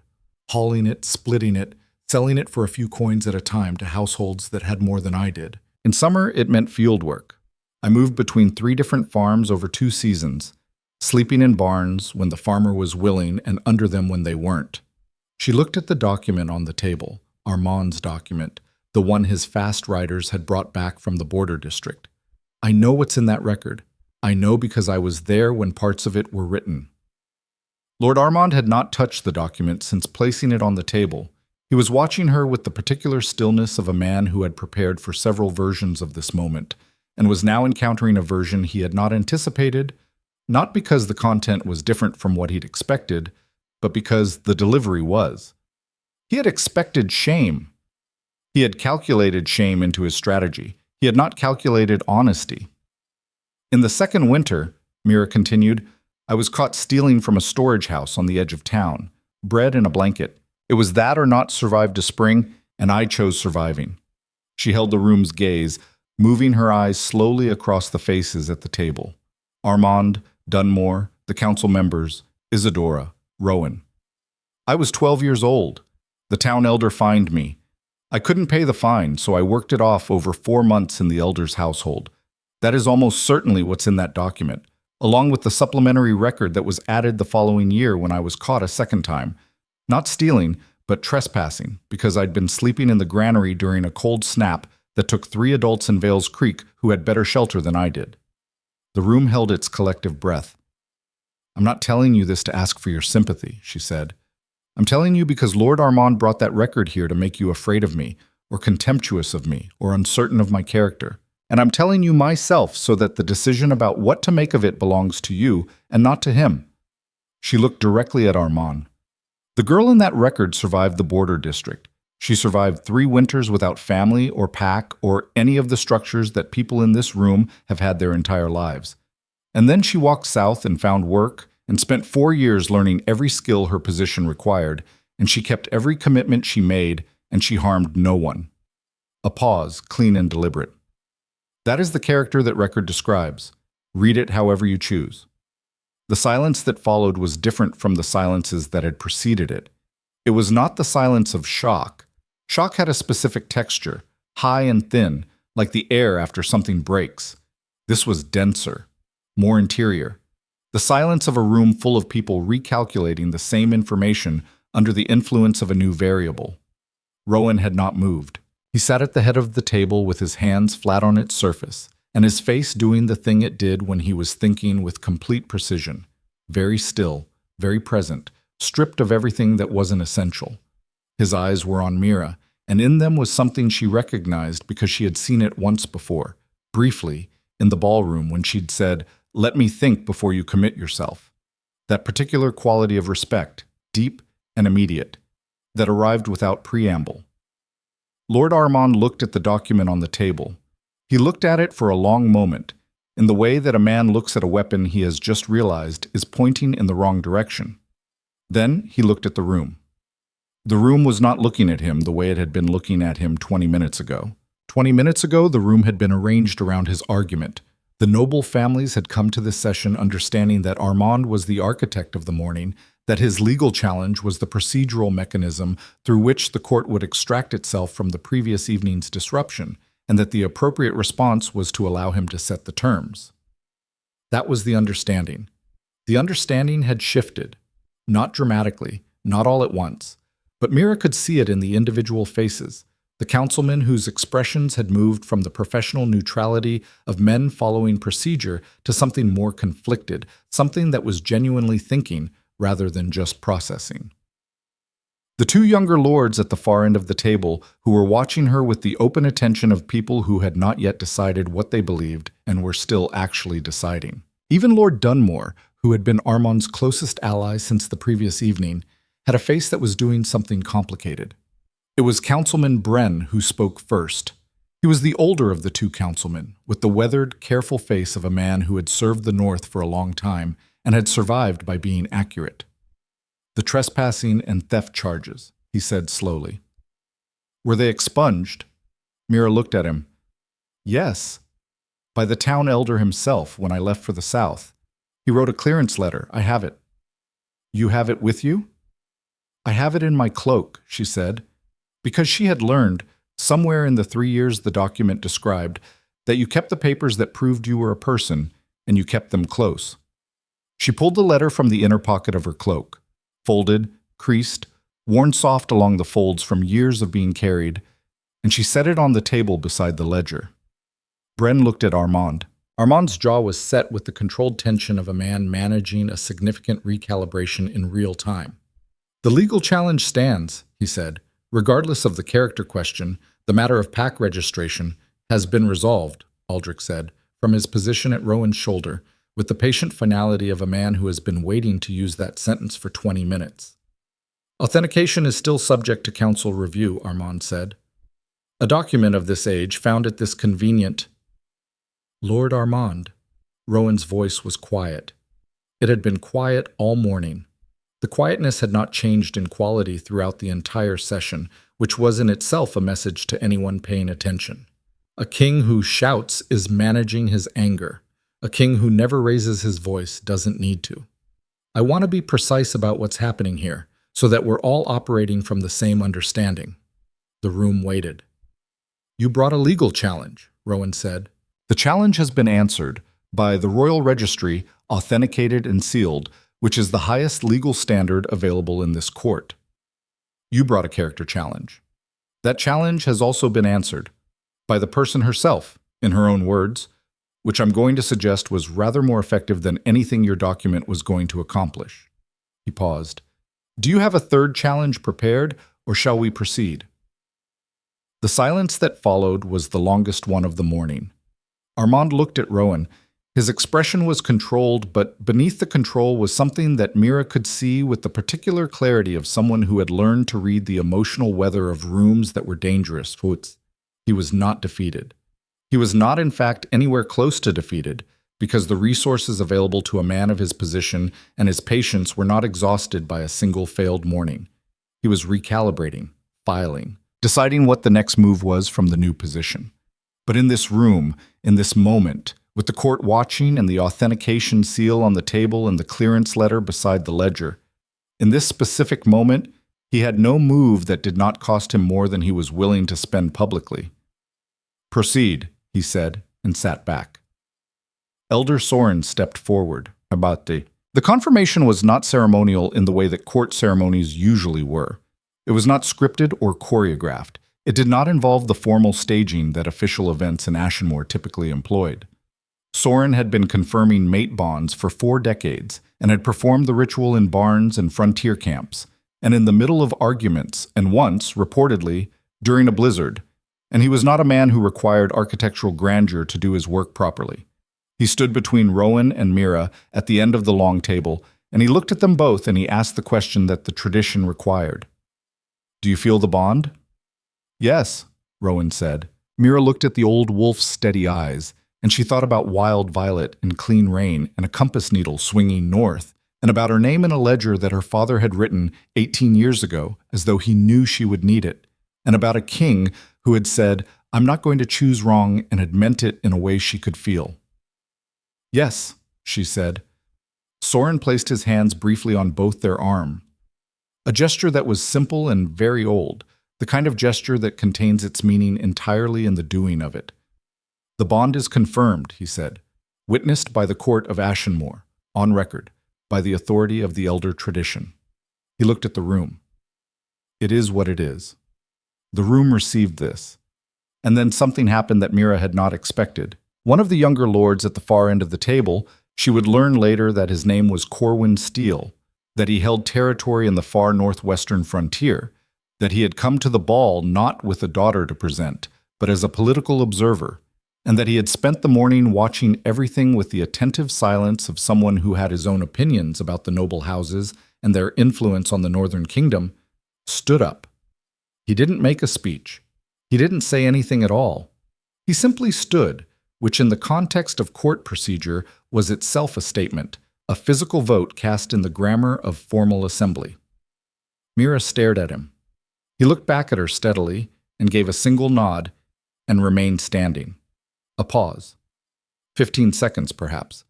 Then Councilman Bren sat forward in his chair, and there was something in his face that had resolved from the complicated conflict of earlier into something cleaner. "The council recognizes the confirmation," he said. "For the record." Armand's head turned sharply toward Bren. Bren did not look at Armand. He looked at Rowan. "Your Majesty, the council will require a formal session to address the question of title and status, as per standard succession protocol. That session should be scheduled within 3 days, Rowan said. "We'll convene in 3 days." 3 days, Bren agreed, and wrote something down. Armand stood. He stood the way a man stands when he is leaving a field that he has not won, but has not yet lost, with the precise controlled energy of someone conserving resources for the next engagement. 3 days, he said. "I'll look forward to the formal session." He looked at Mira. One last look, long and measuring, and this time the calculation in it was different from before. Before, he had been calculating the most efficient method of removal. Now he was calculating something more complicated. "Congratulations, Miss Vale." He said her name cleanly, without irony. It was not warmth, it was not concession. It was the professional acknowledgement of an opponent who had been outplayed in a specific engagement and was reassigning his resources accordingly. He left, taking Dunmore and the registrar with him. The remaining court exhaled. The hour that followed was procedural and necessary, and moved at the pace of institutions absorbing change, not fast but continuously, like water finding the new level after a dam shifts. Aldrich organized the documentation. Bren convened a preliminary session of the available council members.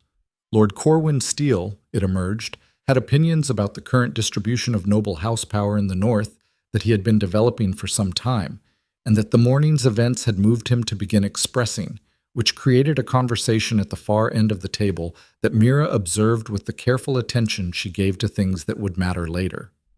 She stood to the side of most of this, not participating but watching, which was what she knew best.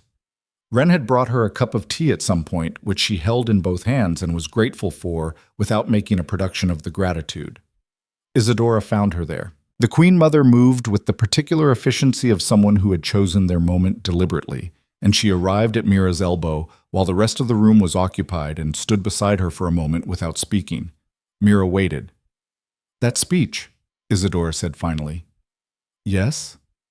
"You wrote it in your head last night." It wasn't a question. Mira considered the value of deflecting and decided against it. "The structure of it," she said. "Yes. I knew he was going to bring the record. I knew I needed to be the one to open it." "Why?" "Because if he opened it, the room would have spent the first 10 minutes deciding whether to be horrified on my behalf or contemptuous, and either way the focus would have been on the content.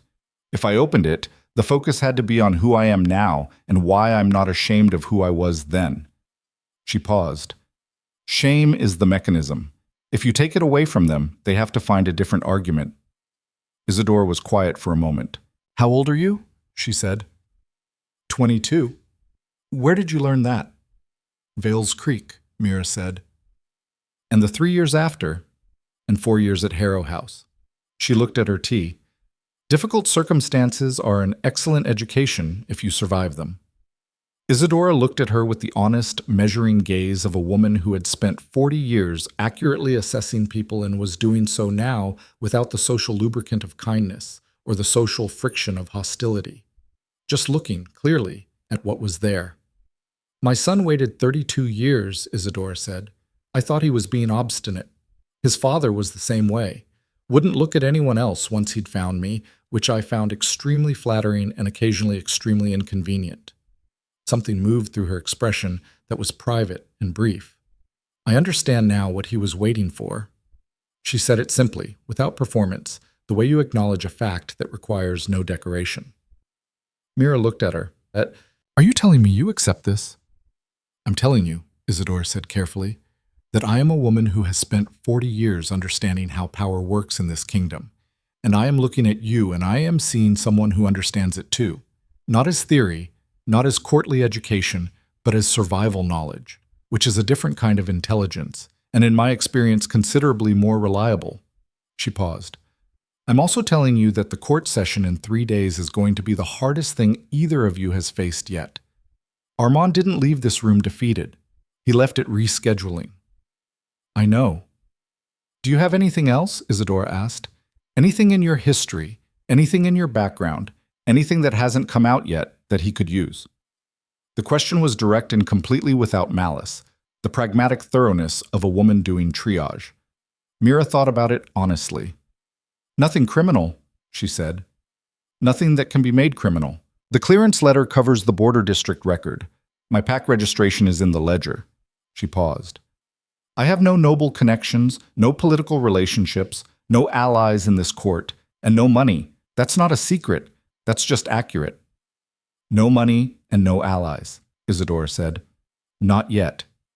Something shifted in Isadora's expression at the not yet, the tiniest recalibration, the kind that happens when you revise your assessment of a person upward.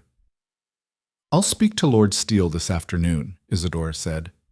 He's been looking for a reason to formally distance himself from the Armand block for 2 years. Today gave him one. She looked back at the room where Steele was still in animated conversation with Bren. You gave him one. I didn't do it for him. I know, Isadora said. That's why it worked. She straightened. She looked at Mira one more time with that clear, honest gaze, and there was something in it now that had not been there before. Not warmth, not yet. They were too new to each other for warmth, to be honest, but something that was the precondition for warmth. A kind of serious attention, the way you look at something you have decided is worth your time. 3 days, she said. Then she walked back into the room and within 60 seconds was in conversation with Lord Steele with the easy authority of a woman who had been the most powerful person in most rooms for 4 decades and was not intimidated by any room that currently existed. Mira watched her and thought, I could learn from her. The thought surprised her slightly. It was not the thought she would have expected to have about the woman who had constructed the political structure she'd spent the last 12 hours dismantling. But she had never been a person who let expectation override accurate observation, and what she observed was intelligence and pragmatism and the kind of adaptability that was worth studying regardless of the source. Rowan found her near the window. He had spent the previous 40 minutes in the procedural aftermath of the session, speaking with Bren, reviewing the documentation with Aldrich, doing the necessary administrative work of a king absorbing a seismic morning, and he arrived at her side now with the specific quality of someone who has been managing obligations and has finally managed to reach the thing that actually mattered. He stood beside her and looked out the window at the valley below, where the morning had progressed to a gray, practical midday, without any consideration for the significance of what had happened inside the castle. "How are you?" he asked. It was a simple question. She had been asked it before in her life, but not usually by people who were using the words to mean the thing the words meant rather than as a social convention. "I'm all right," she said. And then, more honestly, "I'm very tired." "You should rest." "I will." She looked out at the mountains. "The formal session in 3 days. It's going to be contested," he said. "Armand will have reorganized by then. He'll approach the council individually. Harwick first, Dunmore definitely, probably 1 or 2 of the border lords who weren't in the room this morning. He'll build a new argument. About what? About fitness, Rowan said. Not your character. He's lost that ground and he knows it. About preparation. About whether someone with no political experience, no courtly education, no diplomatic background should be. He's not wrong, she said. Rowan looked at her. I don't have those things, she said. I know how to survive. I know how to read rooms. I know how to think under pressure. Those are not the same as knowing how to govern. She looked at him steadily. He's wrong about who I am. He's not wrong that I don't know what a queen needs to know. People can learn things, Rowan said. Yes, she said, but 3 days isn't long enough to learn everything, and the court session won't wait for me to finish. He was quiet for a moment. What are you saying? He said. I'm saying that the argument I need to make in 3 days isn't about character. We've made that argument. It's about capability, about why someone like me, with what I have, is worth the disruption I'm causing. She paused. And I don't know yet how to make that argument convincingly, because I don't know enough about what governing here actually requires. Then learn, he said. You have 3 days.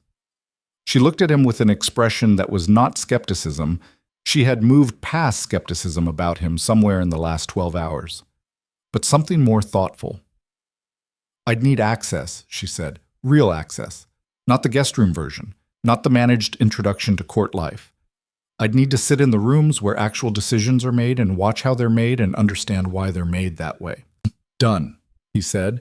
Your advisors will object. Probably. Your mother will have opinions. She already does, he said. They're more favorable than you might expect. Mira filed that away. Aldrich, Rowan called. Aldrich materialized with the reliability of a man who had developed a professional sixth sense for when he was about to be needed. Starting this afternoon, Rowan said, Mira has full access to the council chamber, the administrative offices, and the border territory reports. She sits in on every briefing I receive until the formal session. Aldrich looked at Mira, then at Rowan, then at Mira again with the evaluative attention of a man updating a significant file. There will be, he said carefully, some resistance from the junior council staff. There will be resistance from a lot of places, Rowan said. Manage the resistance. Yes, Your Majesty. Aldrich looked at Mira. Do you read the territorial notation system? The border reports use an older, I'm from the border district, she said. I learned to read from border reports. They were the only printed material we had in significant quantities. Aldrich's expression did the fractional revision she was beginning to recognize as his version of being impressed. 2 o'clock, he said. The Eastern Border Briefing.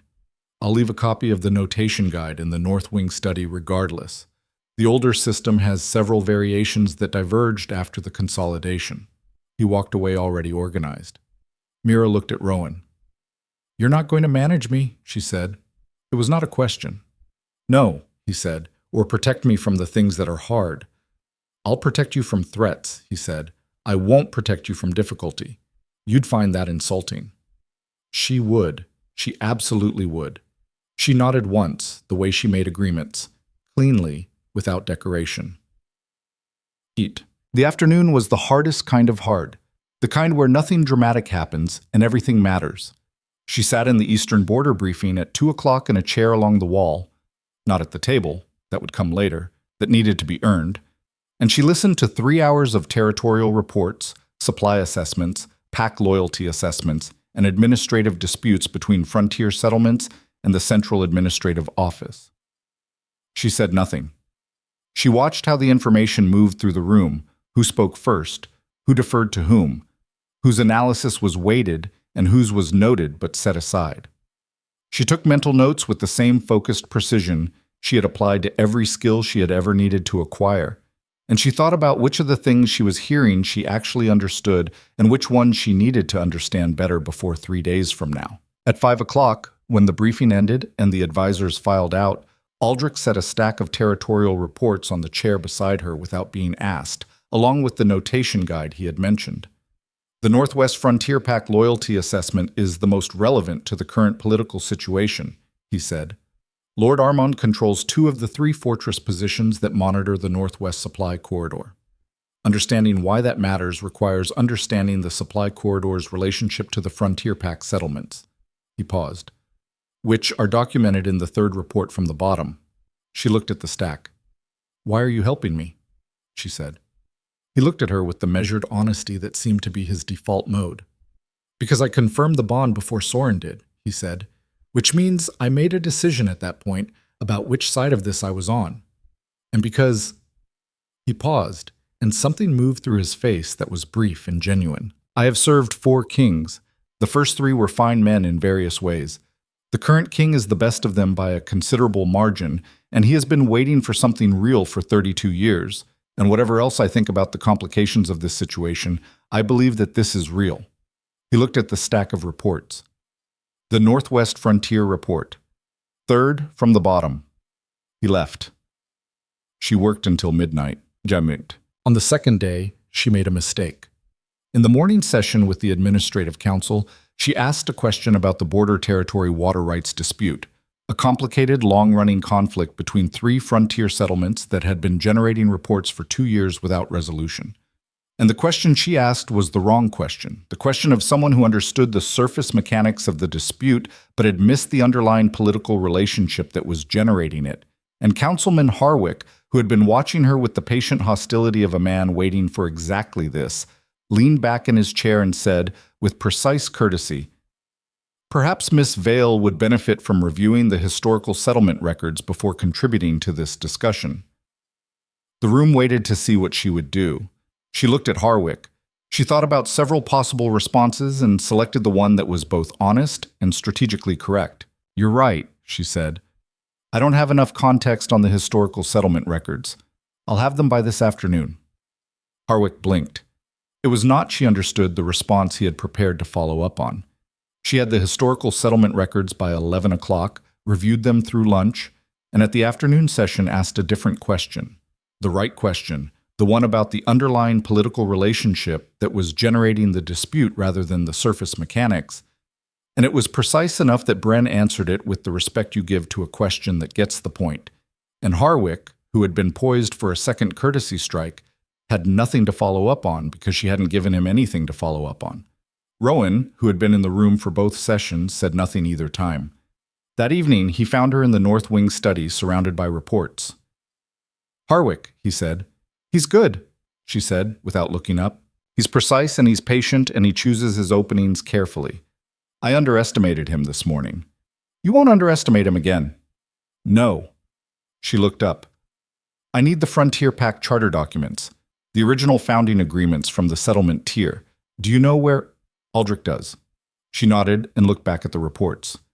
He sat down across from her. She looked up again, slightly surprised. "I have work," she said. "I know," he said. "I have work too." He pulled a report toward him from the edge of the table, so she recognized it as the Northwestern Corridor assessment she'd finished 2 hours ago. And he began to read. They worked in silence for 2 hours. It was, she thought, the most comfortable she had been in a very long time. On the third day, she was ready. Not entirely. She would not have been entirely ready with 30 days or 300. The knowledge required to govern a kingdom was not a thing you acquired in a week, and she was clear-eyed enough to know that and honest enough to not pretend otherwise. But she was ready for the specific argument she needed to make, in the specific terms that the court session would require. And she had tested the argument against everything she'd learned in 3 days of intensive immersion, and it held. The night before the formal session, Rowan came to the study where she was reviewing her final notes. He sat across from her. "Tomorrow," he said. "Tomorrow," she agreed. "Armand has been meeting with Harwick and 2 of the Outer Lords individually," he said. "His argument is going to be exactly what you predicted. Fitness for the role. He's going to be measured about it, reasonable sounding. He's going to make the argument that the bond is real and the lineage is established, but that the court has an obligation to consider whether the individual is prepared," she said. "Yes." "Good," she said. He looked at her. "Good?" he said. "Because I've spent 3 days preparing for exactly that argument," she said, "and I have an answer to it that he won't be expecting." She looked at her notes and then at him. The frontier pacts, the border settlements, The outer territories that have been consistently underrepresented in administrative decisions for 20 years while the noble houses controlled the council balance. She set her notes down. I've read every relevant report. I understand the water rights dispute and the supply corridor politics and the settlement charter inequities and the 3 unresolved PAC complaints against the Central Administrative Office that have been sitting in the queue for 2 years because no one with council standing has been motivated to move them. She paused. I'm not going to make an argument about what I already know.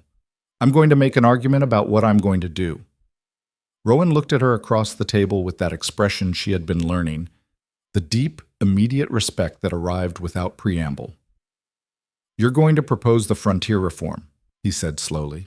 I'm going to propose that the cost of accepting me as queen, she said, is a set of administrative reforms that redistribute council standing to include frontier PAC representation, resolve the outstanding settlement complaints, and address the water rights dispute through the framework that the charter documents actually support, instead of the interpretation that benefits the noble houses. She looked at him. Armand will argue I'm not fit to govern. I'll answer by governing. The study was very quiet. That will cost me politically, Rowan said, with the noble houses. Significantly. Yes, she said.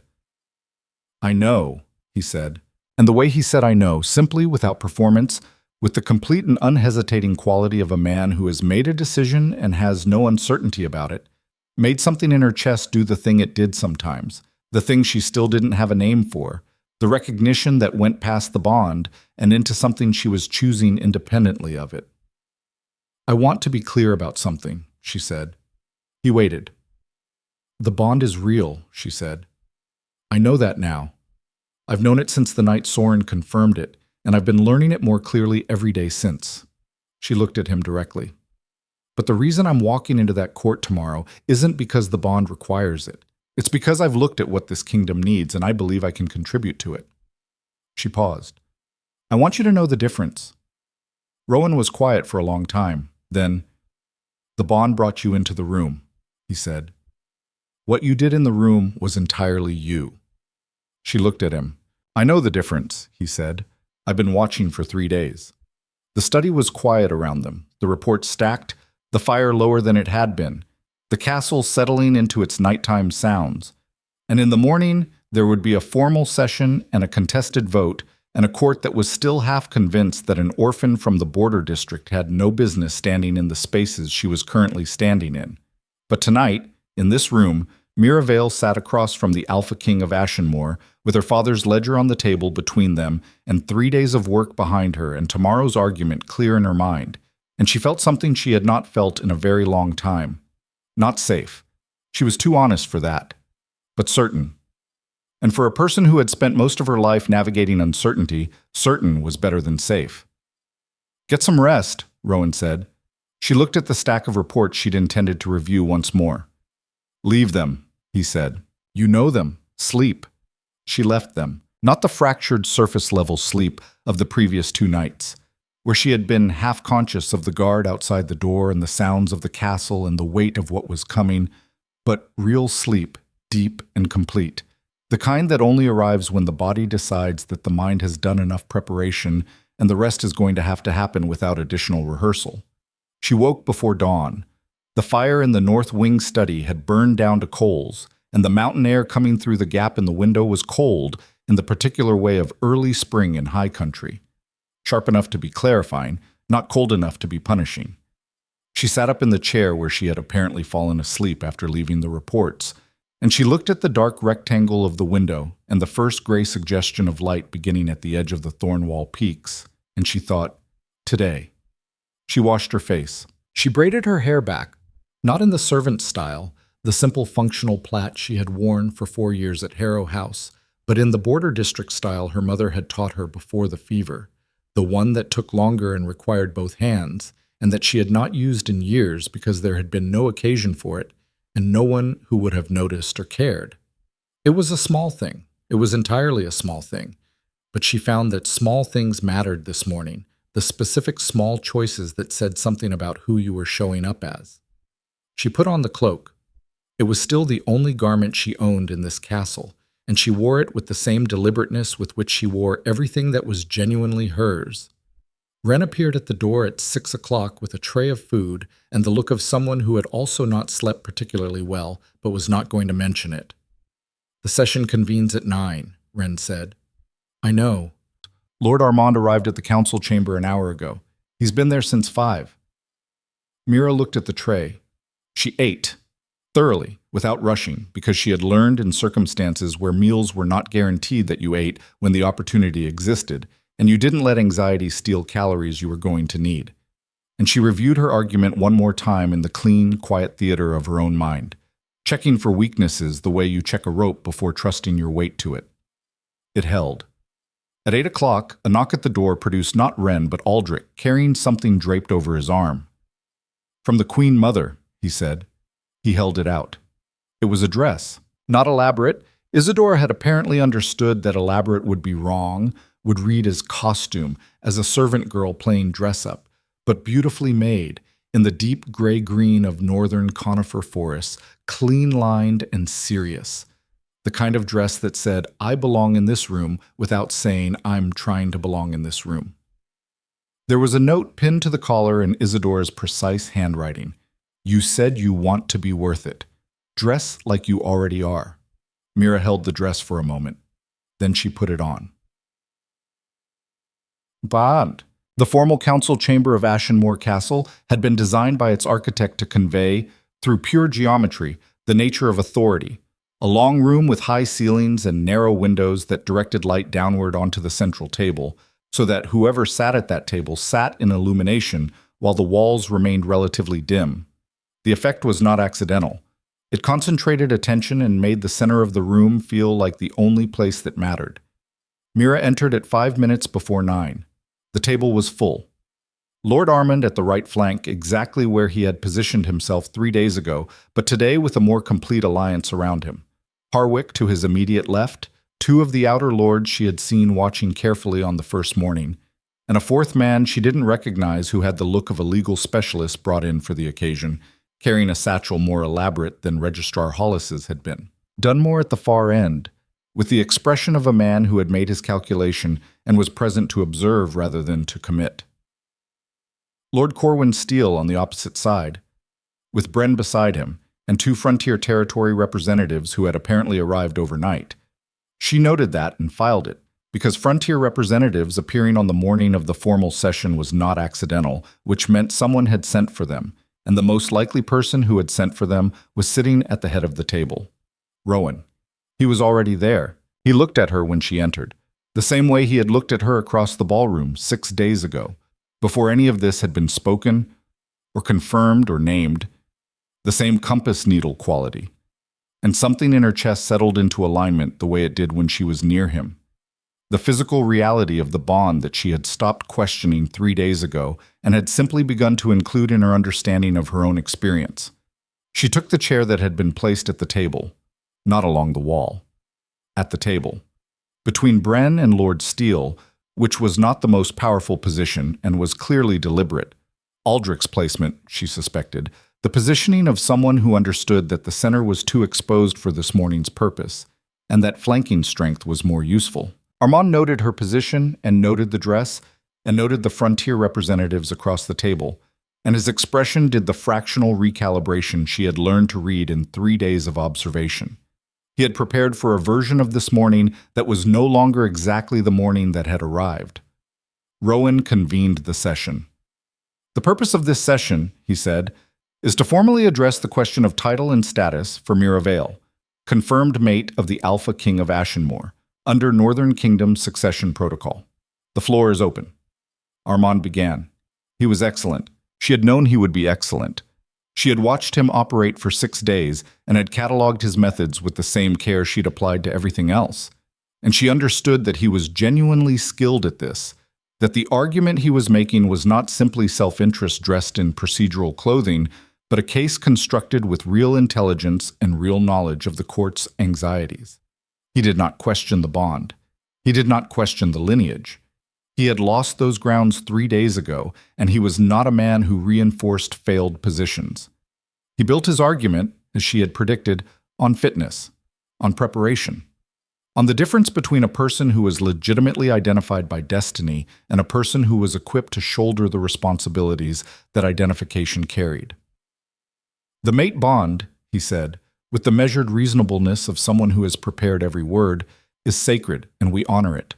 The founding tier lineage is established, and we acknowledge it. These are not the questions before this court today. He paused, with the timing of someone who understood that pauses were as much a part of argument as the words. The question before this court today is this. The Northern Kingdom is a complex political entity. Its governance requires diplomatic relationships with 6 noble houses, administrative oversight of 37 frontier territories, management of supply corridors that sustain 60,000 people through northern winters, and the ongoing navigation of border disputes that have been the subject of unresolved tension for 2 decades. He looked at Mira directly, not with hostility but with the deliberate honesty of someone making a serious argument. Miss Vale is an admirable person who has demonstrated remarkable resilience and genuine intelligence. She is also, by any objective measure, entirely without the education, the experience, and the preparation that the role of queen requires. To confirm her status without addressing this reality is not to honor the bond. It is to set her up for failure in a position that cannot afford it. He sat back. The room received it. It landed the way well-constructed arguments always land. Not with obvious force, but with the quiet weight of something that people recognize as partially true, and partial truth is always the hardest kind of argument to answer because refuting it entirely requires admitting the part that's accurate. Mira let the argument settle. Let the room feel its weight. Then she spoke. She did not begin by defending herself. She began where she had decided to begin 3 days ago, when she had understood that the argument she needed to make was not about what she already was, but about what she was going to do. Lord Armand is right, she said. The room, which had been prepared for a defense, received this with a quality of attention that sharpened immediately. I don't have a diplomatic education. I don't have courtly training. I haven't spent 20 years learning the political relationships between the noble houses and the administrative infrastructure of this kingdom. She looked at the table, at the faces around it, and she spoke with the same clean directness she had used 3 days ago. Not performing honesty, just being honest, which was entirely different and considerably more difficult. What I have is 3 days of reading every relevant report, charter document, and administrative filing that Aldrich could put in front of me, which is not the same as 20 years of education, and I'm not going to suggest it is. She paused.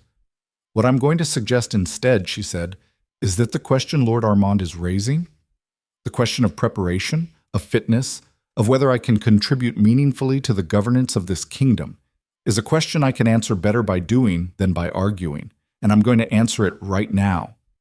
She looked at Bren. Councilman Bren, the Northwestern water rights dispute has been generating administrative reports for 22 months without resolution. The reason it hasn't been resolved is that the current administrative interpretation of the settlement charters is based on a 1987 annotation that was added during the consolidation process, an annotation that, when you read the original founding documents, is inconsistent with the charter language in 3 specific areas. She set the charter documents on the table, bookmarked. The frontier settlements have been arguing this for 2 years. Nobody with council standing has been motivated to read the original documents because resolving the dispute in the settlement's favor reduces the logistical leverage of the noble houses over the supply corridor. She looked at Armand, which is why it hasn't been resolved. The room was very quiet. The water rights dispute can be closed in 30 days, she continued, using the original charter framework with a resolution that restores appropriate access to 3 frontier settlements and establishes a joint administrative committee with Frontier PAC representation to manage disputes going forward so that they don't sit in queue for 2 years again. She paused. That committee would also address the 3 unresolved PAC complaints against the Central Administrative Office. I have draft framework language for both, which I'll table for review. She set the documents on the table. She looked at the legal specialist Armand had brought, who was looking at the charter documents with the expression of someone encountering an argument he had not been briefed to counter. Lord Armand's concern, she said, is that I'm not prepared to govern. My answer is that governing is not a state you arrive at. It's a practice you begin. I'm beginning it. She looked at the room steadily. The frontier reform I'm proposing will redistribute council standing to include formal representation from the frontier territories. That will change the political balance of this court, and it will change it in ways that not everyone at this table will find comfortable. I know that. I'm proposing it anyway, because the reports I've read make it clear that the frontier settlements have been underrepresented in administrative decisions for 20 years, and that imbalance is generating the instabilities, the supply disputes, the pack loyalty erosion, the unresolved complaints that are quietly degrading the Northern Kingdom's cohesion. She looked at Rowan. "This is what I bring," she said. "Not 20 years of courtly education, not diplomatic bloodlines. I bring the perspective of someone who grew up in the territories that have been overlooked, who understands from the inside what those territories need and why they've been unable to get it, and who has spent 3 days learning enough about the mechanisms of this court to begin to use them on behalf of the people they've been failing." She turned back to the room. "That's my argument. Not that I'm already what a queen should be, but that I know what this kingdom needs, and I'm willing to do the work of providing it." The chamber held its silence. It was a different silence from any that had come before it in 6 days of difficult rooms. Not the silence of shock, not the silence of political calculation, not the silence of people waiting for the argument to resolve itself around them. It was the silence of a room that had just been made to see something it had not expected to see and was working out what to do with the sight. Corwin Steele sat forward. "The frontier reform," he said. "The council standing redistribution. How many seats?" "3, Mira said. "1 from the northern frontier territories, 1 from the western border districts, 1 rotating among the outer settlement clusters. Not a majority. Enough representation that frontier interests have a voice in discussions that affect them." Steele looked at Bren. Bren was looking at the charter documents. He had pulled them toward him while she was speaking and had found one of the bookmarks and was reading the original language with the focused attention of someone checking a structural calculation. "The annotation," he said, not looking up. "The 1987 annotation. It's on page 43 of the consolidation record." He turned pages. Found it, read the original charter language beside it. His expression did something very specific. The particular shift of a careful man acknowledging that someone has found something he should have found himself 2 years ago. This is in direct conflict with Article 7 of the founding charter. "Yes," Mira said. Bren looked up. He looked at Armand.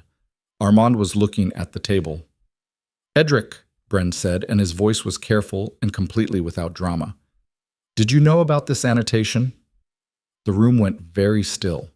It was a precise question, not "did you create this situation?" That would have been an accusation requiring proof. "Did you know about it?" A question about awareness, about what had been known and not acted on. Armand was silent for 3 seconds, which was, in a room this quiet, quite long. "The annotation was part of the consolidation record," he said. "The consolidation was an administrative process that all sitting council members reviewed at the time." "That's not what I asked," Bren said. Another silence. "I was aware of the tension between the annotation and the original charter language," Armand said finally. His voice had not changed its quality.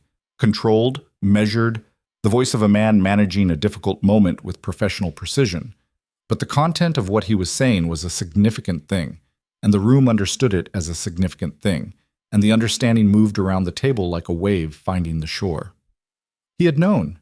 He had known for some portion of 2 years that the water rights dispute was being sustained by an interpretive inconsistency in the consolidation record. He had not resolved it. Not because he hadn't noticed it, but because it served an interest he was not prepared to abandon. Lord Corwin Steele looked at Armand for a long moment. Then he looked at Mira. "The draft framework language," he said, "for the Joint Administrative Committee." "Here." She pushed the document across the table. He took it. He read it with the unhurried attention of someone who was genuinely evaluating rather than performing evaluation. Beside him, the frontier territory representatives leaned in to read alongside him, and their expressions moved through attention to the particular focus of people reading something that describes their own circumstances accurately. One of them, a woman, middle-aged, with the weathered competence of a frontier pack administrator who had been doing hard work for a long time, looked up from the document and looked at Mira. "You're from the border district," she said. Vales Creek, Mira said. District 7. The woman nodded slowly. It was a small nod, but it was not nothing. It was the nod of someone who has recognized a piece of information that changes the category a person belongs to in their understanding. One of us, the nod said. Not warmly, not yet. Trust in frontier territories was built through time and demonstrated reliability, not through declarations. But the category had shifted. Armand looked at the room. He looked at the documents on the table. He looked at the frontier representatives reading Mira's framework language with the focused attention of people who had been waiting 2 years for someone to apply that kind of attention to their situation. And something changed in his face. Not defeat. She would not have described it as defeat, because a man of Armand's intelligence and resources was not defeated by one council session, and she understood that clearly. But something that was honest in a way his face had not been, in her observation, since the night of the ball. A kind of accuracy. The look of a man setting aside the argument he had prepared because the ground it was built on had shifted sufficiently that continuing required a kind of performance he apparently was not willing to sustain in this specific room. He looked at Rowan. The frontier reform requires full council review, he said, 3 months minimum, given the charter implications. Agreed, Rowan said. The Joint Administrative Committee framework needs legal vetting. Also agreed. The water rights resolution should be preceded by a formal audit of the consolidation annotation process. He paused. Not to obstruct. To ensure the resolution holds legally and can't be challenged after the fact. That's reasonable, Mira said. Armand looked at her. It was a long look. The same measuring quality as before, but the calculation in it had changed. Was no longer about removal, no longer about discrediting. Something more complicated. Something that was updating its model of a situation it had understood incorrectly. You read 3 days of territorial reports, he said. Yes. And in 3 days you found the annotation discrepancy. I had a specific reason to be looking at charter documents, she said. I needed to understand what the frontier territories actually needed versus what the administrative record suggested they'd been given. The annotation was a visible inconsistency once I was looking at the right documents. Harwick, Armand said without looking away from Mira. Harwick straightened. Has the administrative office reviewed the consolidation annotations for other territorial issues, beyond the water rights dispute? Harwick's expression was the most complicated it had been all morning. Not comprehensively, he said. There may be other instances. Then we should know about them, Armand said. Not generously, not performing generosity. With the flat, accurate tone of a man concluding that the position he has been holding is less defensible than he had believed, and that the more defensible position is the one that acknowledges it. The room waited. Armand looked at Rowan. I withdraw the fitness objection, he said. The room received this in the way that rooms receive significant things, with the particular density of silence that forms around something that can't be unsaid, that has weight and permanence. The reform process, Armand continued, should include consultation with all sitting council members, including the noble houses. He paused. We have interests in the frontier territories too. Some of those interests are legitimate. Yes, Mira said. They are. I know which ones. She met his eyes. I read the supply corridor assessments too. Something moved through Armand's face that was not warmth, but was something adjacent to respect, the grudging, accurate kind, the kind that arrives when you have been trying to underestimate someone and have finally, conclusively failed. He sat back. Proceed, he said, for the second time in 3 days. And the difference between the two instances of that word, the first forced out of a blocked position, the second something more like a decision, was the difference between a door being pried open and a door being opened. Rowan looked at the room. Council motion, he said, to confirm the title and status of Mira Vale as fated mate of the Alpha King of Ashenmore, with formal proceedings to establish her role and responsibilities to begin immediately, concurrent with the Frontier Reform Review process. He paused. In favor. Steele's hand went up immediately. The Frontier representatives. Bren, after a half-beat's consideration that was honest deliberation rather than performance. Two of the outer lords who had been watching the morning with the quiet attention of people updating their understanding of the political landscape.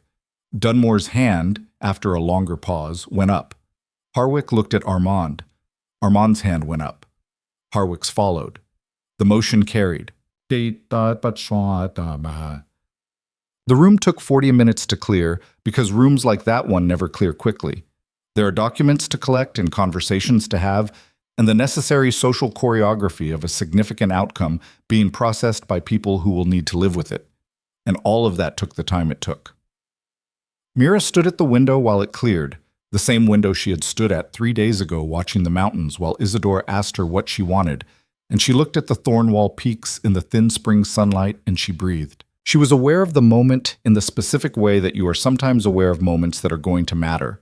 Not a theatrical awareness, not a performance of significance, but the clean, quiet recognition that the person standing at this window is not the same person who arrived at this castle 6 days ago in a servant's cloak with a tray of canapes, and that the distance between those two people was not luck or magic, but a series of choices made under pressure, beginning with the choice to not pull the hood back up.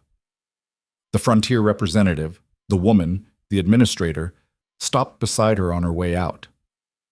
"Vales Creek," she said. "Yes. I was born in the Western Border District, 40 miles from Vales Creek." She paused. "I know what those winters are like." "Then you know why the supply corridor access matters," Mira said. "I know why it matters," the woman said. "I've been trying to explain it to this court for 8 years." She looked at the documents Mira was holding. 3 days, she said, and there was something in her voice that was not quite disbelief and not quite awe, but was the honest acknowledgement of something unexpected. "You did in 3 days what I couldn't move in 8 years. You built the case," Mira said. "For 8 years you built the case. I just had access to a different room."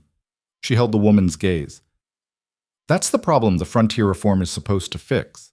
So the case doesn't need someone to carry it into a different room. It can walk in on its own." The woman looked at her for a moment, then she nodded. A different nod from before, slower and more deliberate. The nod of someone making a decision rather than updating a category. "My name is Sable Wynn," she said. "Northwest Frontier Administrative District. If you need someone who knows which complaints are legitimate and which ones are political theater, I know the difference." "I'll remember that," Mira said. Sable Wynn left. The room was nearly empty. Aldrich was the last to go, as he always was, and he paused beside Mira with the evaluative attention that had been consistent since the first time he'd looked at her over Rowan's shoulder in the ballroom. "The annotation," he said, "on page 43. How long did it take you to find it?" 4 hours, she said. "On the first evening." "And you held it until today." "I needed to understand everything around it first," she said. A single finding without context is easy to dismiss. A finding that's the most visible example of a broader pattern is considerably harder to dismiss. Aldrich was quiet for a moment. "I've been first counsel for 11 years, he said. "In those 11 years I have provided advice to the king on approximately 14,000 administrative matters. I missed that annotation." He paused. "I want you to know that I'm aware of that." "The consolidation record is 460 pages, she said. "You were looking for different things." "Yes," he said. "I was looking for what I expected to find. You were looking for what was actually there." He looked at her with the measuring attention she'd come to recognize as his version of a compliment. "That's a meaningful difference." He left. And then it was Rowan. He crossed the emptied room to where she stood at the window, unhurried, with the ease of a man who has been patient for 6 days and for 32 years before that, and has arrived, finally, somewhere that required neither patience nor hurry. He stood beside her and looked out at the mountains. "Armand withdrew the objection," he said. "I heard." "He's going to be difficult," Rowan said. "The reform process is going to take months, and he's going to contest every stage of it, and he's going to find the specific points where his interests are most directly threatened, and he's going to defend them with everything he has." "I know," she said. "I also know which of his interests are legitimate and which ones depend on structures that shouldn't exist. I'll fight the second category. The first category I'll work with." She paused. He's not the problem. He's a symptom of an imbalance that's been building for 20 years. Fix the imbalance, and he becomes a manageable presence instead of an entrenched opposition. Rowan looked at her. You sound like Aldrich. I've been listening to Aldrich for 3 days, she said. He's very good. He told me, Rowan said, this morning before the session, that you were the most prepared first-day council participant he had ever observed in 40 years of service. She was quiet for a moment. He also said, Rowan continued, and I think he intended this as a compliment, that you think like someone who has been required to understand systems from the outside and has therefore developed a perspective on them that people on the inside rarely achieve. She looked at the mountains. I've been on the outside of every system my entire life, she said. You learn the shape of something very clearly when you're standing outside it. She paused. I expect I'll learn different things now that I'm inside. Some of them will be harder. Some of them will require me to hold both views at once, the outside perspective and the inside knowledge. And I expect that will be difficult. Yes, he said. It will be. She turned from the window. She looked at him in the clean, thin light of the council chamber. This man who had cleared a ballroom for her and refused a crown of convenience and waited 32 years for something real. And she thought about the distance between the girl who had stood in the servants' line with a tray of canapes and the woman who had just proposed a frontier reform to a full council session. And she thought about her father's handwriting in a ledger, Mira Vale, founding tier, and about the registration number she had carried in her memory for 12 years without knowing it was a key. She thought about what certain felt like. I'm going to need help, she said. Significant help. For a long time. From you and from Aldrich and from people I haven't met yet who know things I don't know. I know, he said. I'm going to make mistakes. In public, probably, because everything I do now is in public. I'm going to find the edges of what I don't understand in ways that will be visible to people who want to use it against me. I know. And I'm going to need you to tell me when I'm wrong, she said. Not after the fact, not diplomatically, directly, the way you've spoken to me since the night of the ball. That I can do, he said, and the slight specific warmth in his voice when he said, it was the warmth of someone recognizing an agreement that fits, that is honest and achievable and true to what they are. She held out her hand. Not a romantic gesture, not a reaching, not an asking. A direct matter-of-fact offering, the kind you make when you are entering a partnership that is equal and requires the acknowledgement of equality. He took it. His hand was warm and certain around hers, and the bond moved between them with the steady physical reality she had stopped questioning, and she thought, this is what certain feels like. Not the absence of difficulty, just knowing the direction.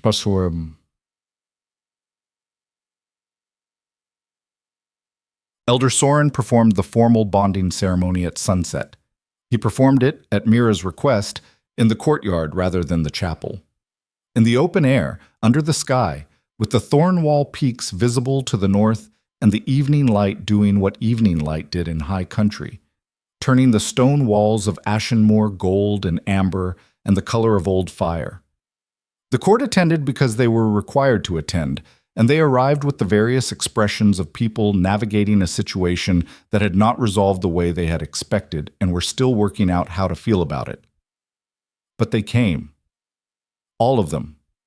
Armand and Dunmore and Harwick and Bren and Steele and the outer lords and the frontier representatives and the household staff and the junior advisors and the guards and the kitchen workers who had slipped out to watch from the edges of the courtyard with the slightly dazed quality of people witnessing something they were not sure was actually happening. Soren stood between them in the courtyard, and he looked at them both, and the evening was very quiet. He said the words that the tradition required, in the old language that predated the noble houses and the consolidation and the administrative structures and all of it, the older language that was simply about what was true between two people and the world they were standing in. When it was done, when the words had been said and the bond had been formally witnessed, and there was nothing left that required ceremony, Rowan turned to Mira and looked at her in the way he had been looking at her since the night her hood fell, with that vast, unhesitating certainty, his wolf present and quiet in his eyes. The waiting finally, completely over. You know, he said quietly, just for her, just under the public ceremony that the court was watching, that the moment I saw your face, I stopped being afraid of choosing wrong. She looked at him. I was never afraid of that, she said. I was afraid of not being worth it. And now? She thought about the frontier representative's nod, about Sable Wynn's name and the 8 years of cases built and the offer of knowledge, about Bren reading the charter language with the attention of someone finding something he should have found 2 years ago, about Aldrich saying most prepared first-day council participant in 40 years, about her father's handwriting and the registration number she had carried for 12 years, and the ledger open on the council table with her name in it, founding tier, waiting to be found. I think, she said slowly, that I'm learning what worth it actually means. That it's not a state you arrive at. It's a practice. She met his eyes. Like governing. He smiled. Not the controlled chord expression or the stripped-down wolf certainty. Something simpler and warmer and more private than either. Something that was just Rowan. Just a man who had waited a long time for something true and had found it in the last place any of the calculations would have predicted. He lifted her hand, the one he was still holding, and pressed it briefly to his chest, and she could feel his heartbeat under her palm, steady and real.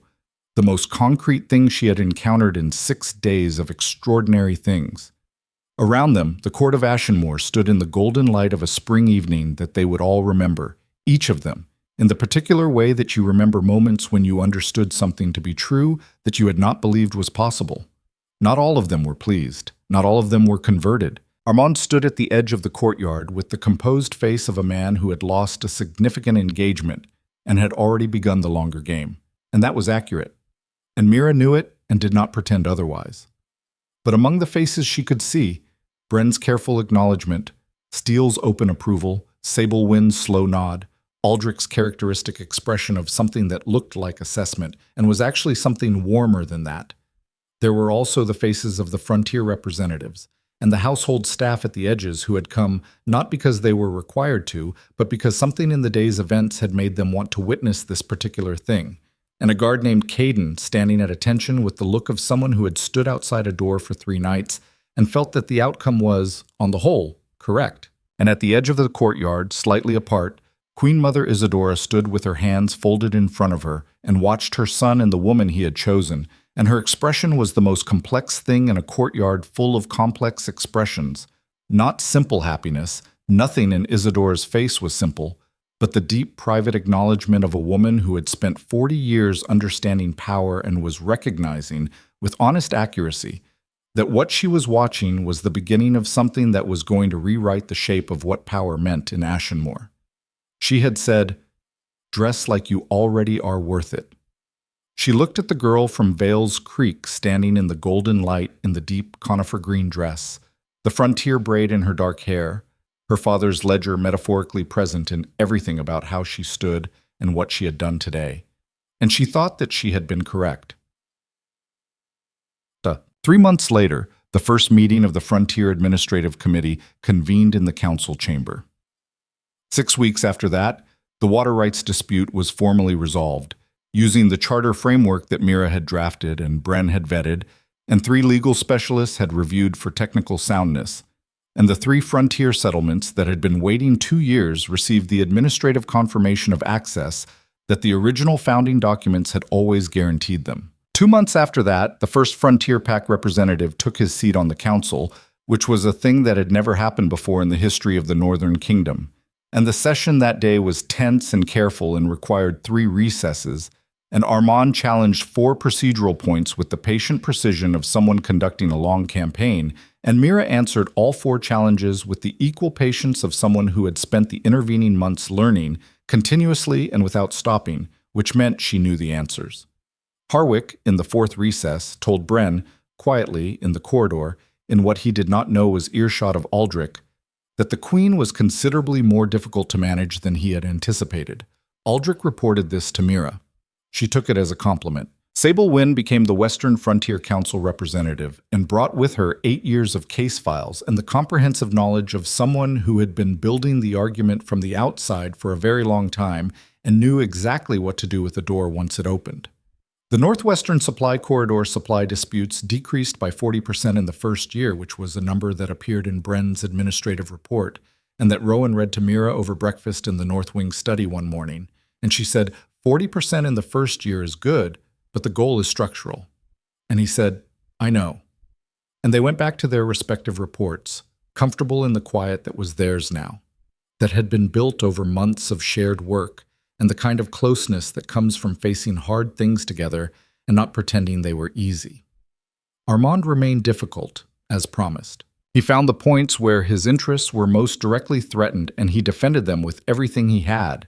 And some of those defenses were successful, and the reform process took 3 years in total, rather than the 12 months the most optimistic projections had suggested. Mira tracked every engagement, won some and conceded others, and learned over time the specific difference between the contests that mattered and the ones that were theater, which was, she eventually understood, one of the most important things a person in her position could know. She was not a perfect queen. She was never a perfect queen. There were mistakes, visible ones, public ones, the kind that people who had been waiting for her to fail referenced with the particular satisfaction of people whose predictions are confirmed. She made them, and she acknowledged them, and she corrected them, with the same directness she had brought to everything since the night her hood fell in a ballroom and a king's wolf had looked at her from across the room and found its direction. But she was a present queen, an attentive one, a queen who read the reports from the frontier territories with genuine comprehension and who sat in the rooms where decisions were made for the people they affected, who remembered what the border district sky looked like when it was wider than anywhere else, and what it meant to carry a number in your memory for 12 years against the day you would need it. On the 4th anniversary of the ball, the moonlit gathering that Lord Armand had organized with such confidence of outcome, the evening that had ended with a servant's hood falling and a wolf finding north, Rowan and Mira stood at the window of the North Wing study, the same window she had pressed her fingers against on her first night in Ashenmore Castle, looking at the Thornwall peaks in the dark. I was wrong, Rowan said. She looked at him. That night, I told you to leave your hood down. I said don't hide. He looked at the mountains. But you were never hiding. You were surviving. The hood was survival. And I told you to put down a piece of your armor before you knew if you were safe. She thought about this. You were right to tell me, she said finally. Not because I was safe. I wasn't, and we both knew it. But because hiding wasn't working anymore. She looked at the peaks, dark and massive and permanent against the sky. It stopped working the moment your wolf noticed me. After that, the hood was just a habit. Still, he said. Still, she agreed. The mountains were the same mountains they had always been. Indifferent, enormous, present in the way that enduring things are present. Somewhere beyond them, the frontier territories lay in the dark, and in those territories, the people who had built their lives in hard country were living them. And some of them were living them slightly better than they had been 4 years ago, and some of them would live them better still if the work continued. It would continue. She looked at Rowan. At this man who had refused every crown they offered him and waited for something real and found it in the shadow of a ballroom, in the last place any of the calculations had pointed, who had cleared the room and opened the ledger and stood beside her through 3 days and 3 months and 3 years of the hard, continuous, unglamorous work of actually governing. I want to tell you something, she said. He waited. The night my parents died, she said, I was 10 years old and I was alone in a house in Vales Creek, and I understood very clearly that I was going to have to become someone who could survive without anyone to rely on. Because that was the truth of the situation, and I had been taught by people I trusted to see the truth of situations clearly. She paused. I spent 12 years becoming that person, someone who relied on nothing external, who carried everything she needed inside herself, who found stability in competence rather than connection because connection had proven to be impermanent. She looked at him. I'm still that person, she said. I don't think that changes. But I've learned in the last 4 years that there is something that is not reliance and is not dependence, but is choosing. Choosing to stand beside something real. Choosing to not be alone, not because you can't survive alone, but because you have found something worth being beside. She held his gaze. I want you to know that this is chosen, not just fated, chosen. The study was very quiet. He looked at her for a long time with that expression that was entirely his, the one that had no performance in it, that was just the wolf and the man, and the 32 years of waiting and the 4 years of finding. "I know," he said. "I've always known." She believed him. Outside, the northern wind moved across the Thornwall peaks and down into the valley, carrying the smell of pine sap and distant snow and the particular cold clarity of high country air. And inside the castle, the fires burned in every room, and somewhere in the council chamber the reports were stacked for tomorrow.